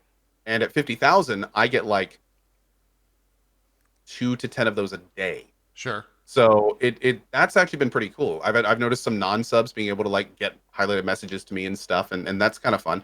I really hope they grow the system out. Like I biggest problem with Twitch with these systems is they kind of like drop them on us, and then we give them all this feedback on them, and they just move on to the next system. Yeah, And it's kind of like like if you work with us and we really can develop these systems, we can turn them into something really cool. But I mean, it's not really going to go anywhere if they don't keep developing it into something interesting and fun. yeah, and I think a lot of that too was the like legal rules that came with it as well, where it's like you can't do anything that has like monetary compensation for this, or Which is understandable. it's understandable. Like, Yeah, yes, let's put that out there first and foremost. But at the same time, like it takes it takes most of the cool things that a creator could use it to do out the window. Like you can't do a gifted many ways. sub, you can't, all of that type of stuff. Where Like yeah, go ahead. no, I was trailing off, so go ahead. Well, like some things that I'd love to see is maybe have like vastly large amounts to be able to get a sub, Right. or stuff like that. So make it something crazy. So it's not like people could earn a free sub every month. Make it so they can earn a sub every 3 months, or make it they can gift a sub to somebody every 3 months. If they're regular watchers. Like this is stuff where it's like if it's a monetary thing inside of Twitch, then with a sub or a gift sub, it's kind of like that's free for Twitch. It's not going to lose them any money. I mean, maybe if the person decided to do that instead of paying the money themselves, but if you space it out enough, so it's not like an every month thing, then they're still going to want to get those other months anyway. So I feel like there's a lot of unexplored territory with them. Yeah. They could do some really cool stuff if they wanted to. Also, adding more fun flair that people could do. Like, what if you can pay stuff to make your name highlight in chat for a while, or maybe you could Sorry, do fun use stuff other salt. people do. not pay stuff. Use salt, or not salt. Use channel points. Yeah, pay with channel points. The point was that I didn't want to make sure pay is the word. Yeah. I'm fine all about channel points, but you can do all sorts of really fun things that only Twitch could do. Like they just need to kind of really get creative with it. Take some mushrooms and get into a room and come up with some fun ideas. Yeah, there we go. Now we're talking. Expand the mind. Let's put a pin in the mushrooms. Uncreative stuff with it.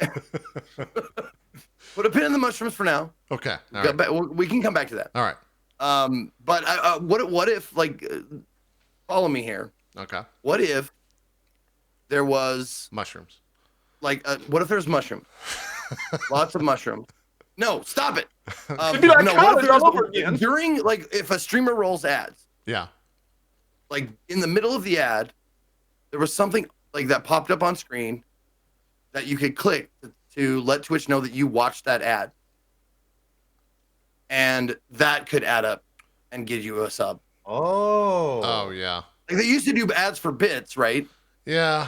And that worked too well, apparently. Because they turned it off. People are farming it. Yeah. Yeah, exactly. Yeah, I think the whole ads thing. I mean, we'll get they talked about, like, I think the term is ad 2.0 or something like that. So we'll get to that in a bit. But yeah, I agree with you. That way they're getting their money out of it. They're getting their money because they know that people are watching ads. Because if you watch like I don't know how many they would calculate, like 10 ads, and you get like a free sub, or a sub you can gift.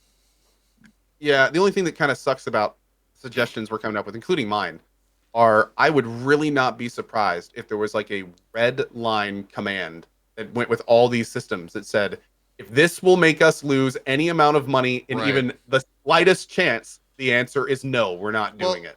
Like I and that's not necessarily a bad thing. Like but I wonder how much that influences. I do think I think in some aspect of like the fact that channel points are not live site wide and it's still being like it's a product that's being tested. In fact, when you guys talked about it during the opening ceremony, there were so many people saying like, "Oh, this is cool. I've never seen this before," and so it seems like the product's not out there. But I think with that my hope is that Twitch is looking at the channels that do have channel points and they're trying to figure out what is the number that seems to be an average in terms of like how many points is the average person accumulating every single day on the stream. Because you can kind of look at it and be like, what's the max that people can look at, but what is the real life actual data driven average? And maybe with that information, when this launches site wide, it'll be like, hey, for X amount of channel tokens, you cannot, or channel points, sorry, you cannot change this number, but you can get a sub. And that's just the number across the entire board. That might be something that happens. I hope, but we'll see what happens. What were we going to say though, Co? Well, no, I was saying I basically you covered it.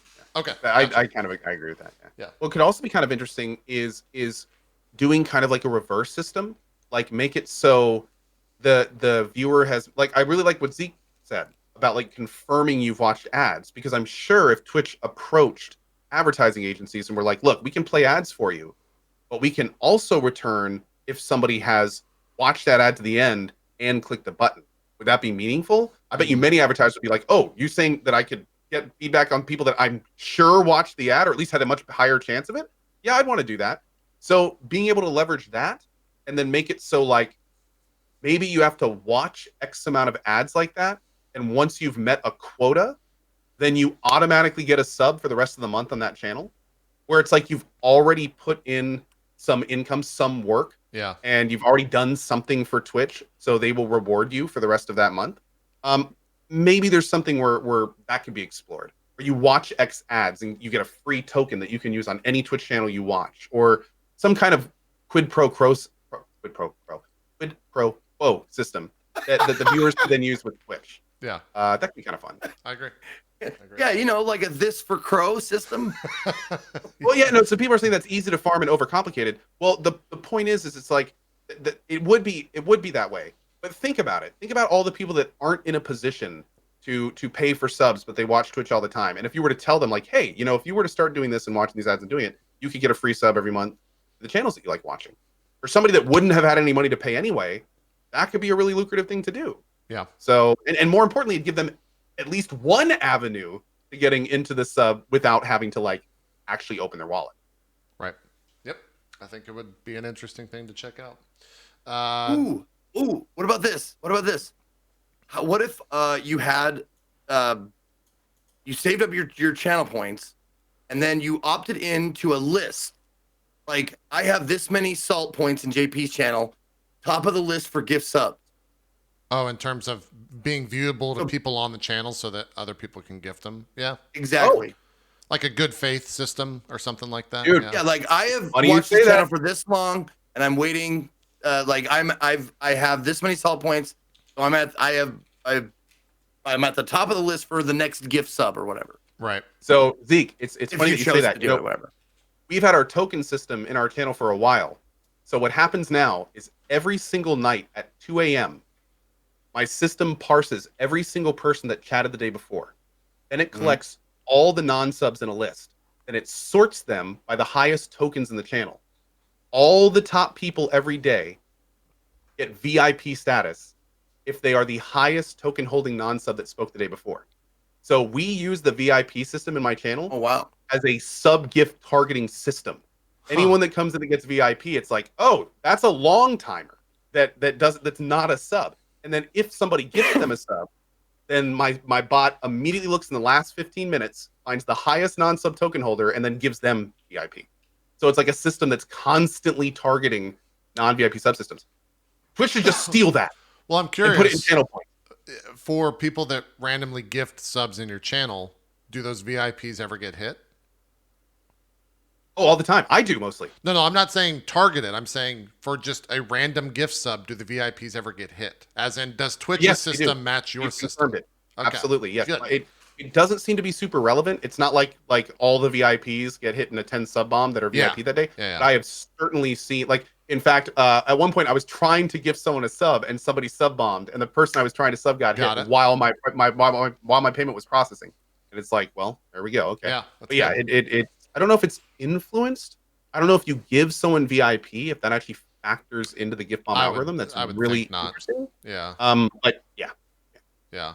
I'd love to see that site wide. I think that'd be awesome. Like again, a way to really let longtime viewers be kind of like a little bit elevated in the community. Like, those people have been here a long time. They come back every day. Give them their dap, man. Like, right. What can we do to reward these people? What can we do to encourage others to want to be in that position? Yeah, and especially when it's so hard at face value to know that a random person in your chat that has no interesting icons before them has been there, unless you just know the name, right? It's completely nebulous if someone's been there for a super long time. So, yeah. I was just thinking, like, Regis in my chat brought up something, and I think, like what? Just listen to this term, and see, like, this gift sub sponsored by Square Enix, or sponsored by something that you roll it into your like a sponsored gig, sure, something like that. Like Subway already did that with channel point. Oh, okay. Well, did Subway do that? Subway didn't do that specifically, but Subway was going around like bombing people. Yeah, they were going September. around. Yeah. I think they're halfway there for sure. Yeah, I could maybe go the full way.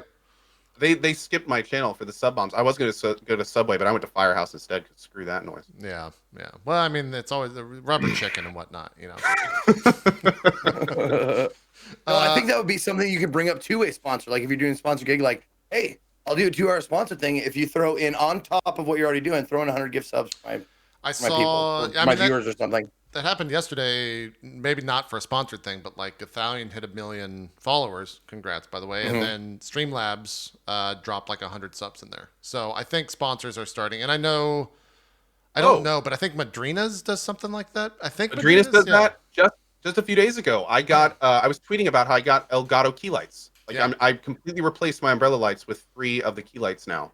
And out of nowhere, they just randomly dropped to my channel and started gifting subs. And it was like, okay, that's kind of cool. Yeah. You're definitely seeing more and more people starting to interact with that kind of stuff. Yeah. So brands are getting clued in, as they say. Let's continue with some of the stuff. 13 too. Surge 2 devs came in and did it too. Oh, nice. Yeah. I don't want to continue too much of this conversation. I worry for the day when it's like, well, we can't pay you money, but we'll gift you 1,400 subs. It's like, I mean, maybe. Still money. Money's good, really, but Oh man, the weird thing is like, see, that brings up all sorts of weird questions because then Is it's that like, even well, a sponsor? how like would the split be the same? Like, how much is the company paying Twitch? Yeah. How do you equate that? Like, do you go from the split or pre-split? Like, I don't know. Also, I That'd mean, be it could be said like, is that even by FTC law? Is that even sponsoring a stream? well, dude. Oh no, actually, get this. This is really interesting to talk about. Yeah. So, Borderlands 3 has a stream team with Gearbox. They Right. have most of the big Borderlands streamers on their teams and everything. So what they did over the release weekend of Borderlands is they said, "Hey guys, everyone streaming Borderlands between these times, you have a chance of us randomly dropping in and gifting subs."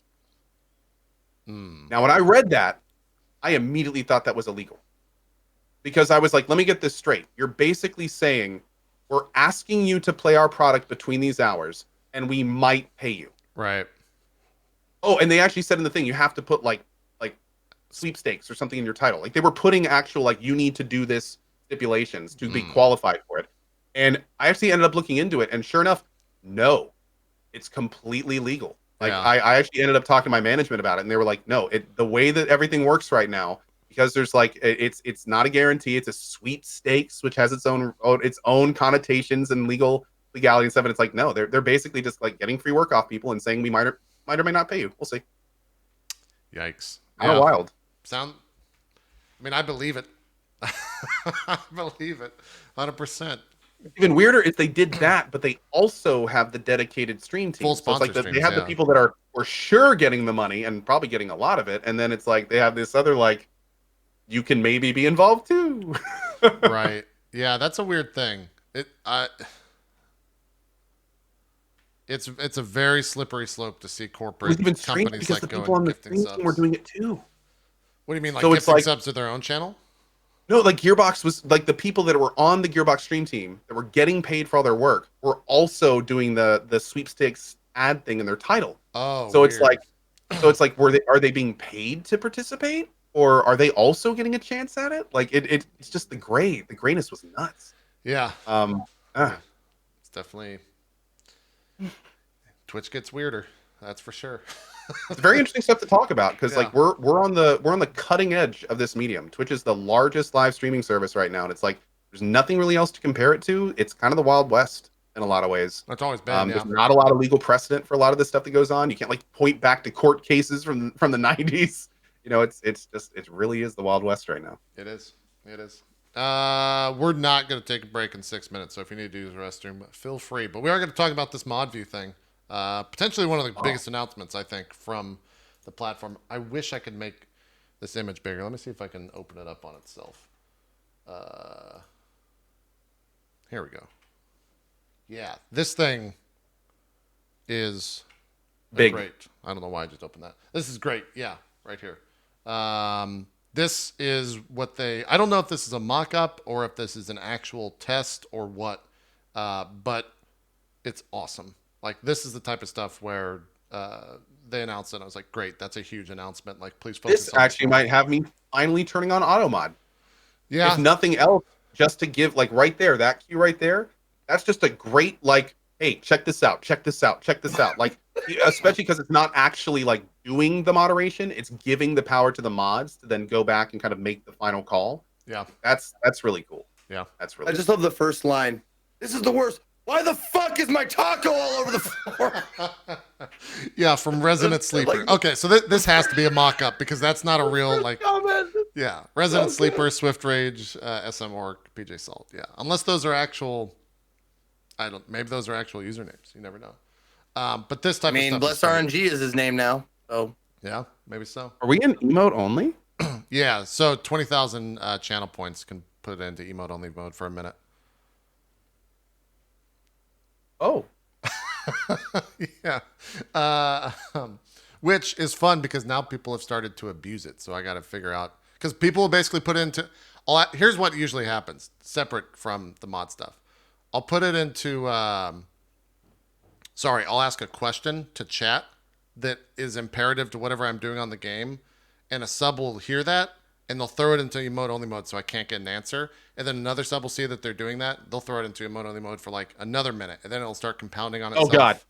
And 10 seconds is up. Yeah. Sorry. You guys weren't listening to what I'm saying, so it doesn't matter. But yeah, fuck both of you. We'll move forward. This whole mod stuff is great.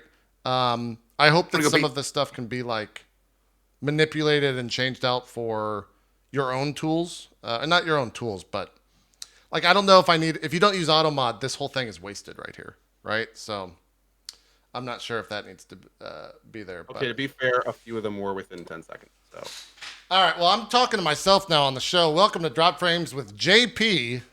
Zeke's gone. Oh, shit, are we Co's on? ignoring me. It's been a great show for the past hour and 30 minutes, but I'm by myself now. So, are you back? Have you rejoined the show, Co? No one cares about the mod tools. Here's the big wooden hook to just drag me off the stage right now. What else do we have? What is this Thrive thing? Hold on.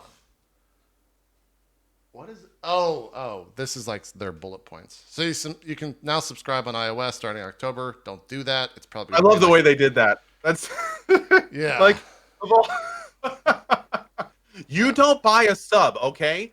You don't buy any subscriptions on it. You buy a token, and then you use the token to acquire a sub. Completely different systems, not related at all. Really? Oh wow. Oh, so that's how they got around like the ups. That's how they got around it. You're purchasing like a redeemable bundled token. So you're giving the money directly to Twitch, and then you use that money that you to redeem the token as a subscription, which is a different thing on the individual channel. From what I understand, they had to do that because the iOS store has very weird laws like about how you move money around inside your application. So yeah. Well, they also charge you like what 30% on top of the it. Mixer CEO has quit Microsoft. Oh really? Wait, really, Kloster? Like that just happened? Uh-oh. I'm going to Google Mixer CEO. Yeah, let me go take a look. I'm sorry. Normally I would not read stuff like that out. No, this show's completely off the rails at this point. I have no no long-term control regular. over anything anymore. So, by all means, what should we do, y'all? I am the literal worst co-host that could possibly be on the show. I'm sorry. I mean, I'm so ADD. I'm done. I'm just gonna sit here and play Destiny. Here, I'm now. gonna do this. I'm gonna mute my mic, JP. You got your control, man.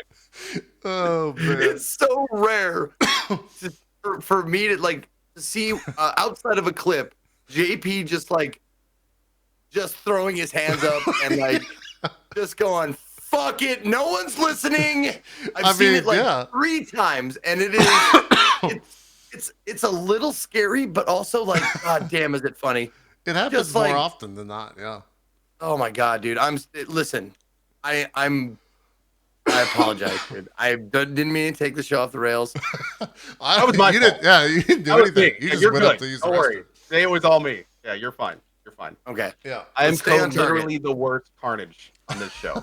That's my middle name in quotes. We're good. Yeah. JP, please. That's like me what are we coming talking home about? with an F on my report card. I don't know. Just We're being talking about the Mixer CEO, I think. Something happened? What happened? I don't know. I have no idea. A random drive-by comment in chat let us know that the Mixer CEO has quit. So we have no validity or no actual truth here. We're gonna get to Googling and let you know. In Co's defense, JP, it's second nature to be doing something in a video game and then see a comment in chat and then just kind of go on a fucking tangent. It's that's what we do, man. Oh yeah. So it's hard to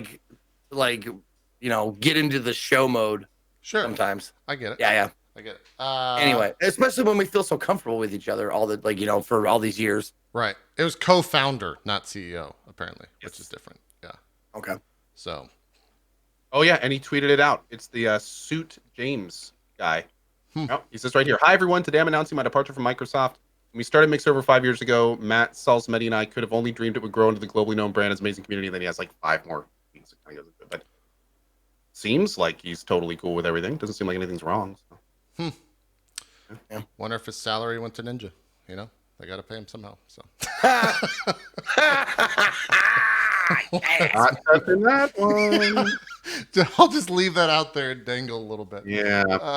What else? It has been really interesting because, like, I like Ninja has and it's a very interesting perspective to take when you look at some of these, because Ninja has been very vocally anytime something publicly goes bad about Twitch. I saw that. Like, yeah. hey, time to come to Mixer. Like, oh, cringe smile if something bad happens. You know, and it's kind of like, I really wonder how much of that is because he's their spokesman, and how much of it is because of, like, he truly feels it's a better option for people to go there. It's because It's hard to he tell. seems a genuine guy, but that it's always going to be great because of, you know, how much is going on behind the scenes. It's a very interesting situation for sure. Yeah. Part of me feels like if I was Mixer or Microsoft, I would message Ninja and be like, fucking stop. Like, See, stop. exactly. To be honest, that's what I would think too. Like, I would kind of be like, dude, do not let's not like make you into a Twitch basher. Like, Yeah. let's not do that. And also, like, to be fair, you know, I'm thinking of Ninja in like 2-3 years.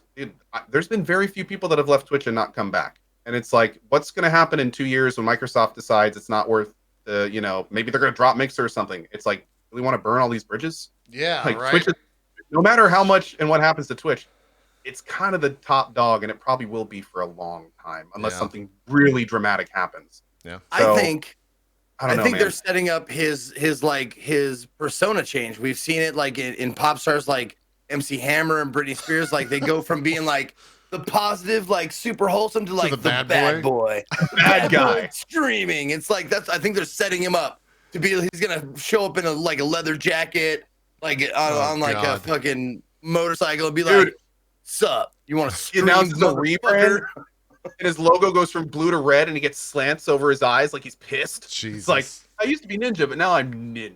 Oh, boy. Yeah. Oh, boy.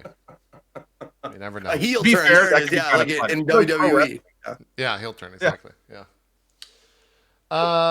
Did we talk about the ad 2.0 stuff? I think this is probably the biggest thing to come out of all of TwitchCon. For The thing everybody can agree that's good. several years, like maybe since Twitch Prime. Like, I'll stand by my tweet. It's the biggest thing to happen. Can you go on- over all of it? No. Oh, yeah, we can. But we have not yet. It started off, affiliates will be able to earn revenue from ads. Great. Affiliates and partners can disable pre-roll ads on their channel by running regular ad breaks. We're also introducing picture-by-picture viewing on all gaming categories so that viewers don't miss any action on the stream while an ad plays. Two of the biggest changes, I think, in Twitch since Twitch Prime. That second part is huge. Yes, it's all Like, huge. being able to PIP it, like, that is going to be huge. I'm very curious though, like, do you have to run a certain, like, minutes of ads to get the? Did they explain how that's going to work? Yeah, Zeke, did they? Yeah, no, they didn't. It says starting in the next 2 weeks. So hopefully we'll get like messages from About- Twitch saying like, they'll probably Oh. just put it out there. Also, a little side note: does PIP cut the audio of the main stream, or does it overlay it? Oh, it does cut the. Cuts Okay, the audio. gotcha. hold on. I'm sorry. I said that too quickly. It seems like it would be obvious that would have to be the case. Okay. Like, in order for an ad to be heard is like half of the audio visual of an Yeah. ad that they're paying, that they Makes pay sense. for. That makes Yeah. sense. Okay. It's definitely the type of thing where I'm looking at all this as they're like announcing and as Emmett was saying, and I'm just like, man, they're kind of like they're going to bat a little bit for streamers because this is a big fuck you to advertisers. Like, this makes Twitch's job harder, I think, to sell ads in terms of what advertisers look for in general. I think the hope for them is maybe the general sentiment, which I saw a ton of in my own channel, both on and also on social media and also across other channels, is like multiple people were like, I'm going to turn off ad block. This is great. I'm going to support it. So maybe that's what they're hoping for, is that the culture will change around ads in order to support this type of stuff. Could be. If they were to tie this to incentivizing ad watching, like giving people channel points for watching ads, Yeah. X amount of ads watched gives you 5 hits. You know, like, if they were to somehow make it so it's like, not only can you keep watching the stream, but also we will give you tangible reasons to let the ad play, and, you know, maybe click a button, like Zeke said at the end or something. That could be revolutionary for this platform. Yeah. Yeah. And Yeah. then the other thing too, the last point, they've also cleaned up the quality of life experiences, like normalizing the volume of ads with other content. Yeah. Glad they did that 10 years later. To be blunt, that's one of the reasons I stopped running ads in the first place. There were some nasty loud ads back in the day that would because I always broadcast at a little bit lower volume, so people would have to turn me up, and then I'd play an ad like at the end of my stream, and everyone would be like, "Whoa, what is going? Like what?" And it's, so that's pretty huge. That's Yeah, pretty man. huge. That Jack Ryan ad became a meme because of how fucking loud it was. But go ahead, Zeke. Did you, Cole? You didn't watch the opening ceremony, but this actually happened in rehearsal when we were going over the points that were going to be made, and that was one of the another tough thing that I had to hold all this information in. Like I couldn't tell anybody about this shit. Yeah, I was super excited, but the disabling pre-roll ads on channels running regular ad breaks. I looked at the production team. I went, "You guys must have saw my tweet, right?" They're like, oh, "No, right. what are you talking about?" And I went, "I tweeted about this like a couple of months ago, that I would sign a contract that says I will roll, blank amount of ads if you disable pre-rolls on my channel forever." And they were like, "Really?" And I went, "Look it up." And they we went through a little bit more, and they looked it up while we were rehearsing, and they go, "You mean this one?" I went, "That one. Yes, the one from fucking July." And they put it up on the screen during the opening ceremony behind me, and it became a bit. I was like, "Oh, really? I wonder where the fuck you got." I didn't say fuck, but I wonder where you got that idea, Emmett. And I look up, and it's like, my tweet And is Emmett like is right. Well, Zeke, you get 5 Twitch bucks. Thank you for your suggestion. Well, Exactly. I was like, "Money, please." Emmett was really like, "What is this unverified bullshit? I'm not going to read this. I'm cultured swine." Fucking no! I'm sorry. We only you. take suggestions from real people. Oh man, that was the low hanging fruit the entire time. It's like, how did this unverified jackass get on stage? Like, I was watching. It was fun. It was the easy joke though. It was the easy joke, but I still took it. Low hanging fruit. Yeah. I would love to know how, like, exactly what Co said. What is the number of ads I have to run on an hourly basis to remove pre-rolls? Because there's no other way for them to do that, right? In terms of how you can actually disable it. How long are pre-rolls? Pre-rolls are usually like 30 seconds, right? Yeah. Well, when I take a break every 2 hours, and I roll 3 minutes of ad. So that's 2 You'd ad probably breaks be fine. or 3 ad breaks per day. Mm. And also, like, I know this is gonna sound really like shilly, like it.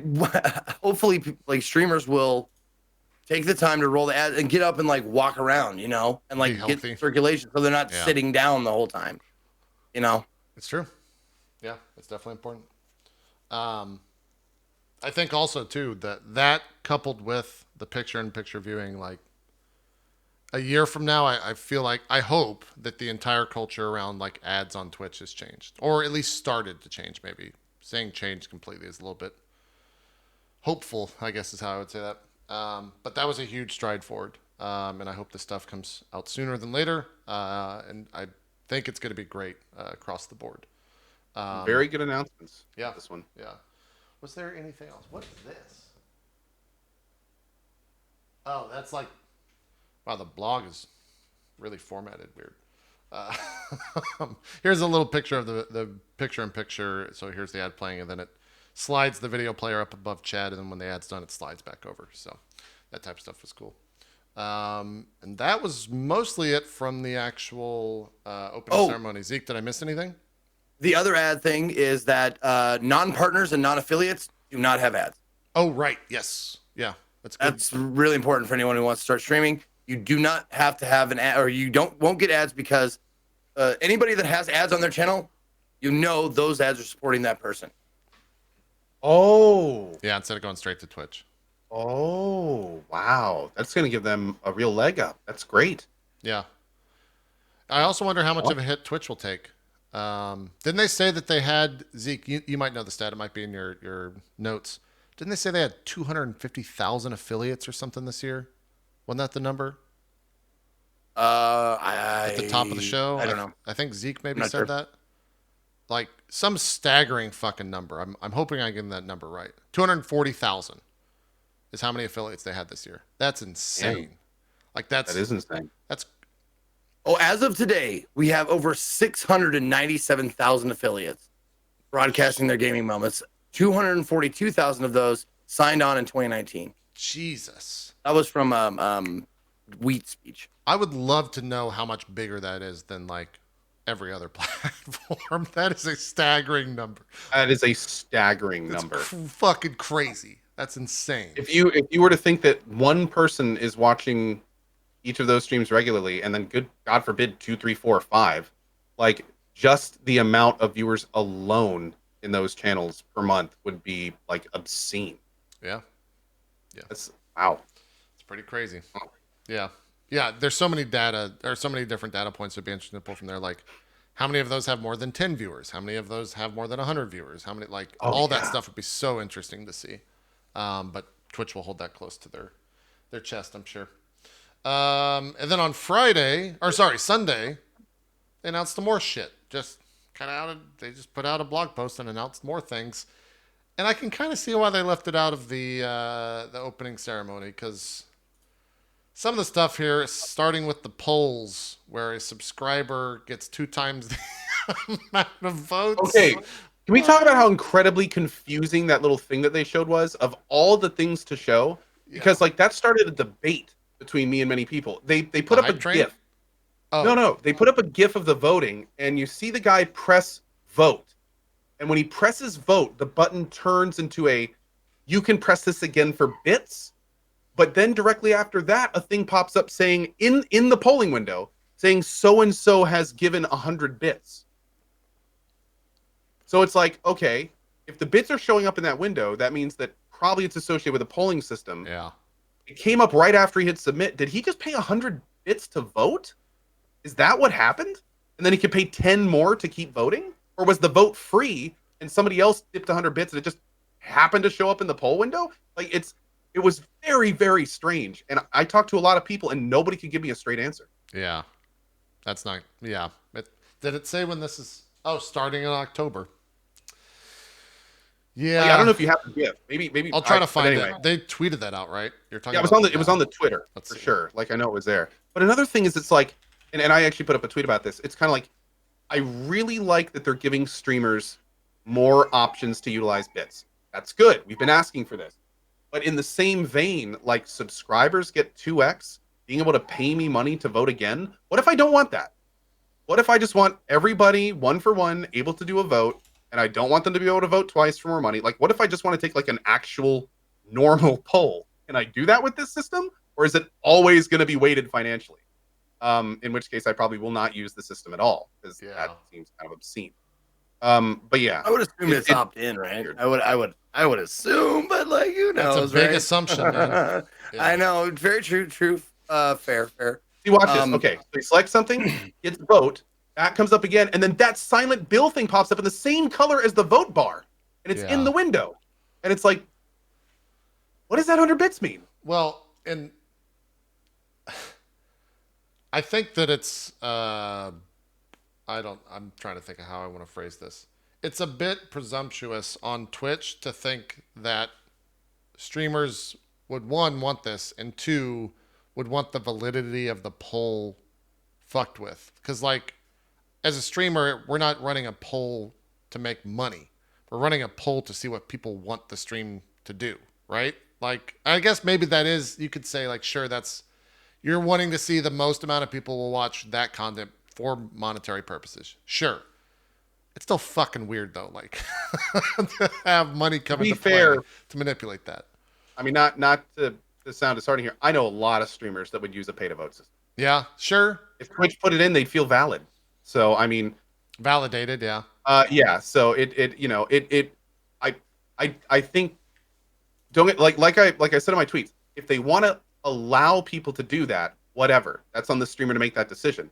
It would just be really unfortunate if they didn't let us turn that stuff off. Right. Like that would be the part that's kind of like, oh, so if I want to use the poll system, I have to let people pay more to be able to skew the vote their way. Okay. Yeah. Well, it's a little weird. I can see why they left it out of the keynote. The other thing too that was announced right around the same time that I don't think was in that blog that I was showing is a tweet that came out a little bit afterwards that says, and I don't know who this is for. I could not think of a person that this would apply to. But it says, running low on bits, question mark? Not anymore. Starting in October, we're rolling out a new auto refill feature. Never miss cheering a hype moment. Learn more about and read about other new features announced at TwitchCon.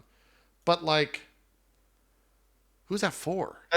That's a convenience thing. There's a lot of people that Is it really? cheer a lot and do bits. Absolutely, it's a convenience thing. It's like if you Okay. if you have the Starbucks app on your phone and you run out of money, it puts more money onto it. Okay.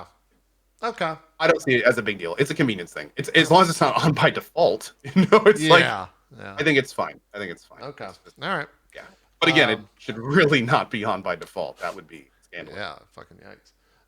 And then this thing as well launched with the poll announcement. It's like hype train thing. Hype train. It's a subtrain. Turn Built-in great, subtrain. turn great moments into community events. A new way for fans to combine bits, subs, and gifted subs to unlock celebrations and emote rewards. All aboard the hype train coming later this year. What a vague term. Celebration and emote rewards. Are those set by the broadcaster? Are those set by Twitch? Very vague. The fuck does any of that Also, mean? how much API access are we going to get to these? Is this going to be a chat thing only? Can we tie this into overlays?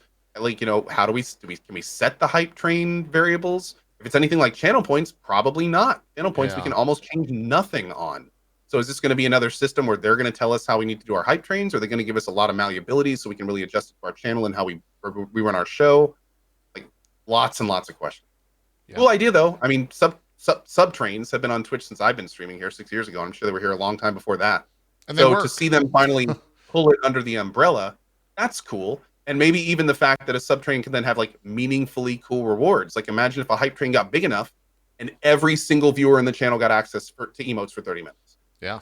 So they could all participate in like even everybody got access to all the emotes in that channel for the duration of the hype train.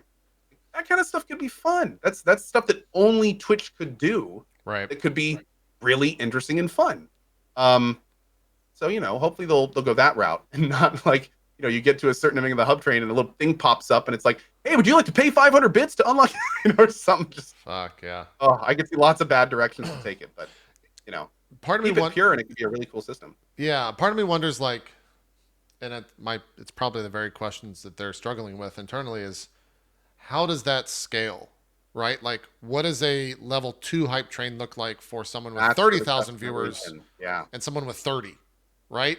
a hype train system for my channel would not work in a channel like like a top Fortnite streamer. Like it would be a completely like those as well, values yeah. wouldn't sync up at all. Yeah. So it's kind of like, yeah, that would be a pretty big thing for sure. Yeah. For sure. So we'll see what happens with that. It just said coming later this year. So there was no. The Later bits this year autofills. too. I'm surprised they're going to try to get that out this year. Anytime they say a timeline for shit, I'm just like, well, we'll see it when it comes out. Because I can't think of a time, and maybe this is just me forgetting, but I can't think of a time when they said, hey, this will launch during this period, and nailing that they launched in that period. But I might be completely wrong. Oh, one other big question. Can hype trains be started or continued when a channel is offline? Yeah. Like all sorts of questions about that system. Yeah. I'd love to sit in on those meetings. Right. Yeah. I hope partners are sitting in on those meetings. I hope they're getting meaningful feedback from streamers on that stuff. Because some things launch and never even heard of it at all. But yeah, that's pretty much everything from the keynote. There is one thing I wanted to mention.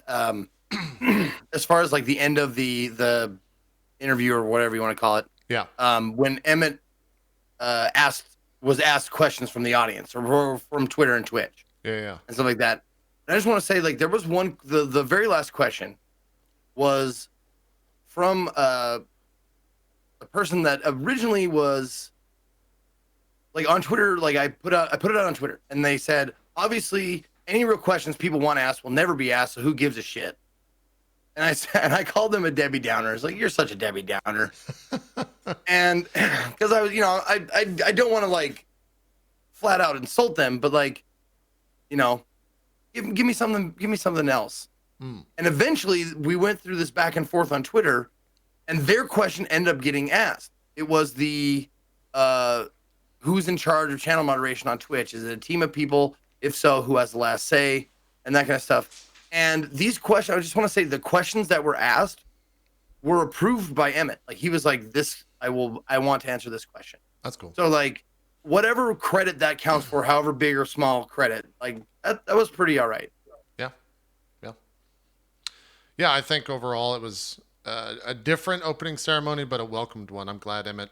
And this will sound super shilly, but I would think if you're a Twitch employee, for your CEO to get out there, regardless of what he said, and like kind of fall on the sword for a lot of this shit, says a lot as an employee of that company. So I think it was, regardless of what was said, regardless of what was in the actual message, he still got out there and said some stuff. It was cool to see that type of stuff. And I hope that continues. Like I would love to see more people in powerful spots at Twitch get out and say stuff like this rather than just no comment on anything at all that's been happening over the past year. So we'll see what happens. I hope that they continue to do that. Apart from that, TwitchCon as a whole, I didn't watch too much stuff. I did catch the cosplay competition, and man, that was fucking crazy. I'm blanking on his name. I know his Twitter handle. Help me out here. Adam Savage. Adam Savage. Yeah. Yeah, He was, don't try that. Yeah. He was like the co-host for that with Anna. Pocket was on one of the judges. There was 3 other judges there. Man, those costumes were fucking crazy. There was actually, Code, did you see the Fallout one? Someone had like a full mech, like Oh, cool. a full mech, power armor. like a full mech, like like a 9-foot tall motherfucker walking around in this crazy Nice. thing. I don't know if I can pull up the images of that, but they were all insane. There was someone that did like the guy from Hearthstone, the goblin from Hearthstone that has the big mech suit, and it looked like it was just a teeny person in a full fucking mech suit. It was crazy. Let me see if I can just find it so you guys can see it. Because I didn't really watch anything apart from that. Code, did you check? I mean, I was streaming during the day. Dude, so. I caught a little of the keynote, and if I was not taking care of my kids, I was streaming like the whole time. I unfortunately didn't get to catch much at all. Yeah. Zeke, what about you? I would assume you were just kind of working the entire time, yeah? Or out and about? Yeah. I was wandering around and bouncing from place to place, meeting with people, streamers and viewers and that shit. Let's see. Did you catch any of the Twitch talks, by the way, or get any feedback on like Will Whedon's talk? And I'm not sure who else was there, but I know they did some. Yeah, Will Whedon did a talk, kind of like what Kevin Smith did last year. If you saw that, go. Yeah, fireside chat is what they were calling it. Fireside chat. Okay. Where the hell? They don't have their VODs broken out at all, so I can't fucking find. I don't want to watch fresh stock Twitch. I want to see the cosplay competition. God. Yeah, they didn't upload the I don't know if they didn't have it uploaded yesterday. Like they didn't have like day 1 or the last day. I don't think like VODs uploaded. Yeah. Okay. I found some of this stuff. Let's see. These are some of the judges here. Oh God. I was like, damn, Will Wheaton looks totally different. Oh, that's not Will Wheaton. That is a Fallout cosplay though. I think. That's recon armor. Yeah. Dude, Pocket's fucking Moxie was like awesome. I saw pictures of that. So good. Yeah. This was they had like 4 or 5 different competitions. I think this is the armor competition. This is a hunter from WoW wearing a certain type of armor, but it's just fucking crazy. This shit like lights up like it does in game. Like what the fuck, man? This stuff is. I look at this and I'm just like, how does one person do this shit? It's crazy. Well, I mean, I wouldn't assume it's always just one person. Sure, that is presumptuous. Yeah. This is some Monster Hunter armor here. Damn. That's Mercy and some type of Mercy. There's there was someone did like a mermaid and was like she was a full-on mermaid that like she made a rock that they like wheeled her out on and all this shit, and it looks fucking crazy. Is this the winner? I'm trying to find this stuff so I can. Which one is this? Go to the cosplayers. I don't want to see them clap. Oh, here we go. Okay, here's all the different armor stuff. I don't know what that first one is, but it's crazy as shit. Those wings move, I think. Hope The that first guy one you said, wins. Savage, that's Anna Prosser. Yeah, Anna Prosser. Yeah. In case you didn't know. Dude, that guy on the right. Here's the mermaid. Look at this shit. I think that's a League of Legends character, but that's all like handmade and like 3D printed and shit. She's the winner of this. Oh, wow. But that's fucking crazy, man. Look at that shit. Oh, that's cool. I got. Oh, she's fake crying. Oh, It's you're cringe. fake. That's It's so rigged. cringe. It's all fake. Yeah. Sorry. This person won the entire thing. This is a Monster Hunter thing, but like all of those feathers were hand painted apparently. She made like everything by hand. All of those jewels were made by hand. Just like crazy amounts of detail for that stuff. Insane. I really want to show this fucking. Which one is this? I want to show the power armor to Coe because I think he'll appreciate it more than other people. There was a red mage Zeke. I feel like this is like Oh, jeez. this person won for this one, yeah. That helmet's crazy. Understandable. If they show the helmet in full, they might. I think this might have been the thread one or something like that. Seamstress or something. Oh, that is okay. Chat spamming it. I'll pay attention to chat now. Here we go. Let's just do this real quick, and then we're done. Here it is, yeah. All right, here's the Fallout power armor. Oh, Nuka-Cola armor. Nice. Oh, God, I hope that's not the official helmet. He's breathing in mold. But just look how fucking big that is. That's man. awesome. Yeah, Dude, looks good. it's crazy. I wonder where he Yeah, sees that. there's Does the he new see out of control. the little hole in the bottom? Oh, the slit. That's probably a screen. That's Or very maybe specific. right here. No, apparently he's on stilts. So I think it's at the No, top. that's what I'm. Well, that's what I'm saying. Do you think he's looking at the eyepiece? I don't know. Probably. Yeah, Okay. probably. Maybe. Okay. Yeah, That's cool. That's well done. it's crazy. Yeah, Jeez, that cosplay that's contest was insane. Wow. Yeah, all of the different costumes, like every single one of those costumes was just holy shit. That's so talent. Very, very like, cool. So much talent in that. All right, I think we're due for a break. Any final words on TwitchCon 2019? Anything you guys want to leave with before we take that break? I want to publicly apologize to Michael Rappaport for cutting you short on the fucking So end of the. let's talk about that for a second. We What never even discussed. did you just go too long at the end of the show? We never talked about that. Probably my fault because the earpiece, my IFB, which is how the backstage talks to me, Yeah. kept falling out because my ear holes, like my ear canals, are like super small or something. That's why I can't do like earbuds. Why I don't want to do earbuds anymore. Mm. I was so happy to get like over ears because I would have to like if you look at old broadcast me, I'm constantly like pushing my earbuds back in. So it kept falling out. And I made comment on it during the thing. Also, it was super fucking quiet, and it was just like. I was like, are they trying to say something? And I turned it up. They're like, wrap it up. And I was like, oh no. So like every time I brought on a new guest, it was like, all right, let me introduce Hitch. All right. And they were like, next guest. I was like, shit, fuck. Now, here's the thing. It was supposed to be kind of a clusterfuck. That was kind of the idea. Sure. Get everybody out on stage all at once. However, we were supposed to have more time with each person. And the reason why we couldn't do that is because the convention center has a certain hour that they absolutely close at. Oh, so it's union shit. Okay, I got you. And yes. And so Dragon Force had to do their set. They had like a whole set, like ready to go. So like that. So they had their time, like how long they were going to play was pretty much set in stone. So they were like, all right, next guest. All right, introduce Edna Kitboga, introduce Fuslie. All right, introduce the Eagles, NASA.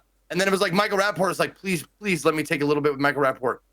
I would have completely ignored Wrap It Up for Rappaport, but DJ Wheat came out.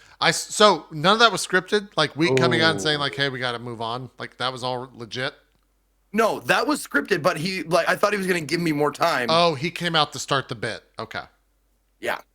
So second question, the guy that not hiked, the guy that traveled across, hitched a ride from wherever to TwitchCon over 28 days. Was his reaction because of the script or real when you said, all right, we got to keep moving, and he had like a reaction, and I think you said like, sorry about it, buddy, they're yelling at me in my ear or something like that. You gave a real like crass response. Was that real? That was absolutely real. He was probably so upset, dude. He should have been. He should be. Bad. They should have like gave everybody back there far more warning. Man. Like, I don't know if they did. Here's the thing. Getting the whole story. Yeah. I don't know if they did. Backstage, tell them like, we are running short on time, so each of you gets like 2 minutes.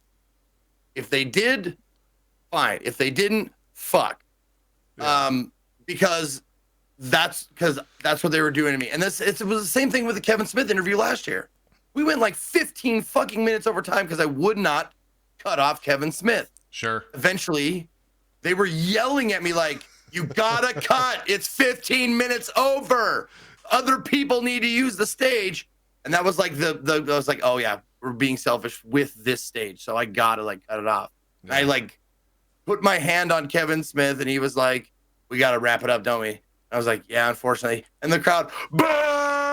Just fucking booed me. And I'm like, fuck. And also like him looking at me, Rappaport like was like, what the fuck, dude? And I was like, so I didn't know if any was that like my fault. I couldn't tell if any of that was genuine or if like people were actually upset. Because even when he brought out NASA and he like had the people switch seats, like NASA was even just like, what the fuck is going on? Like, we're fucking NASA.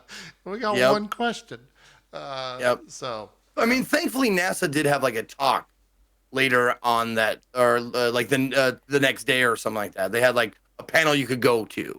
Gotcha. And we got that information out. But Jesus Christ, did I feel like a fucking asshole. Yeah, you made some enemies. That's for sure. I could have talked to each one of those guys for at least 15 to 30 minutes. Yeah, I know. It was fun to watch. I'll say that much. I'm sure some of those clips you were watching yesterday were just me laughing at the absurdity of it all.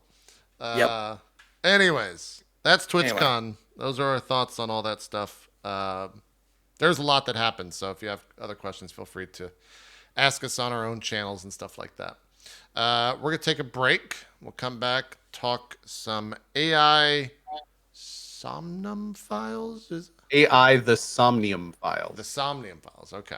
Oh, that's the game you were talking about. Okay. Yeah. We'll talk some Destiny 2, and if we've got time for it, some questions, and then see if Zeke played anything. I mean, you've been traveling, so we'll see if you had any mobile games or anything like that.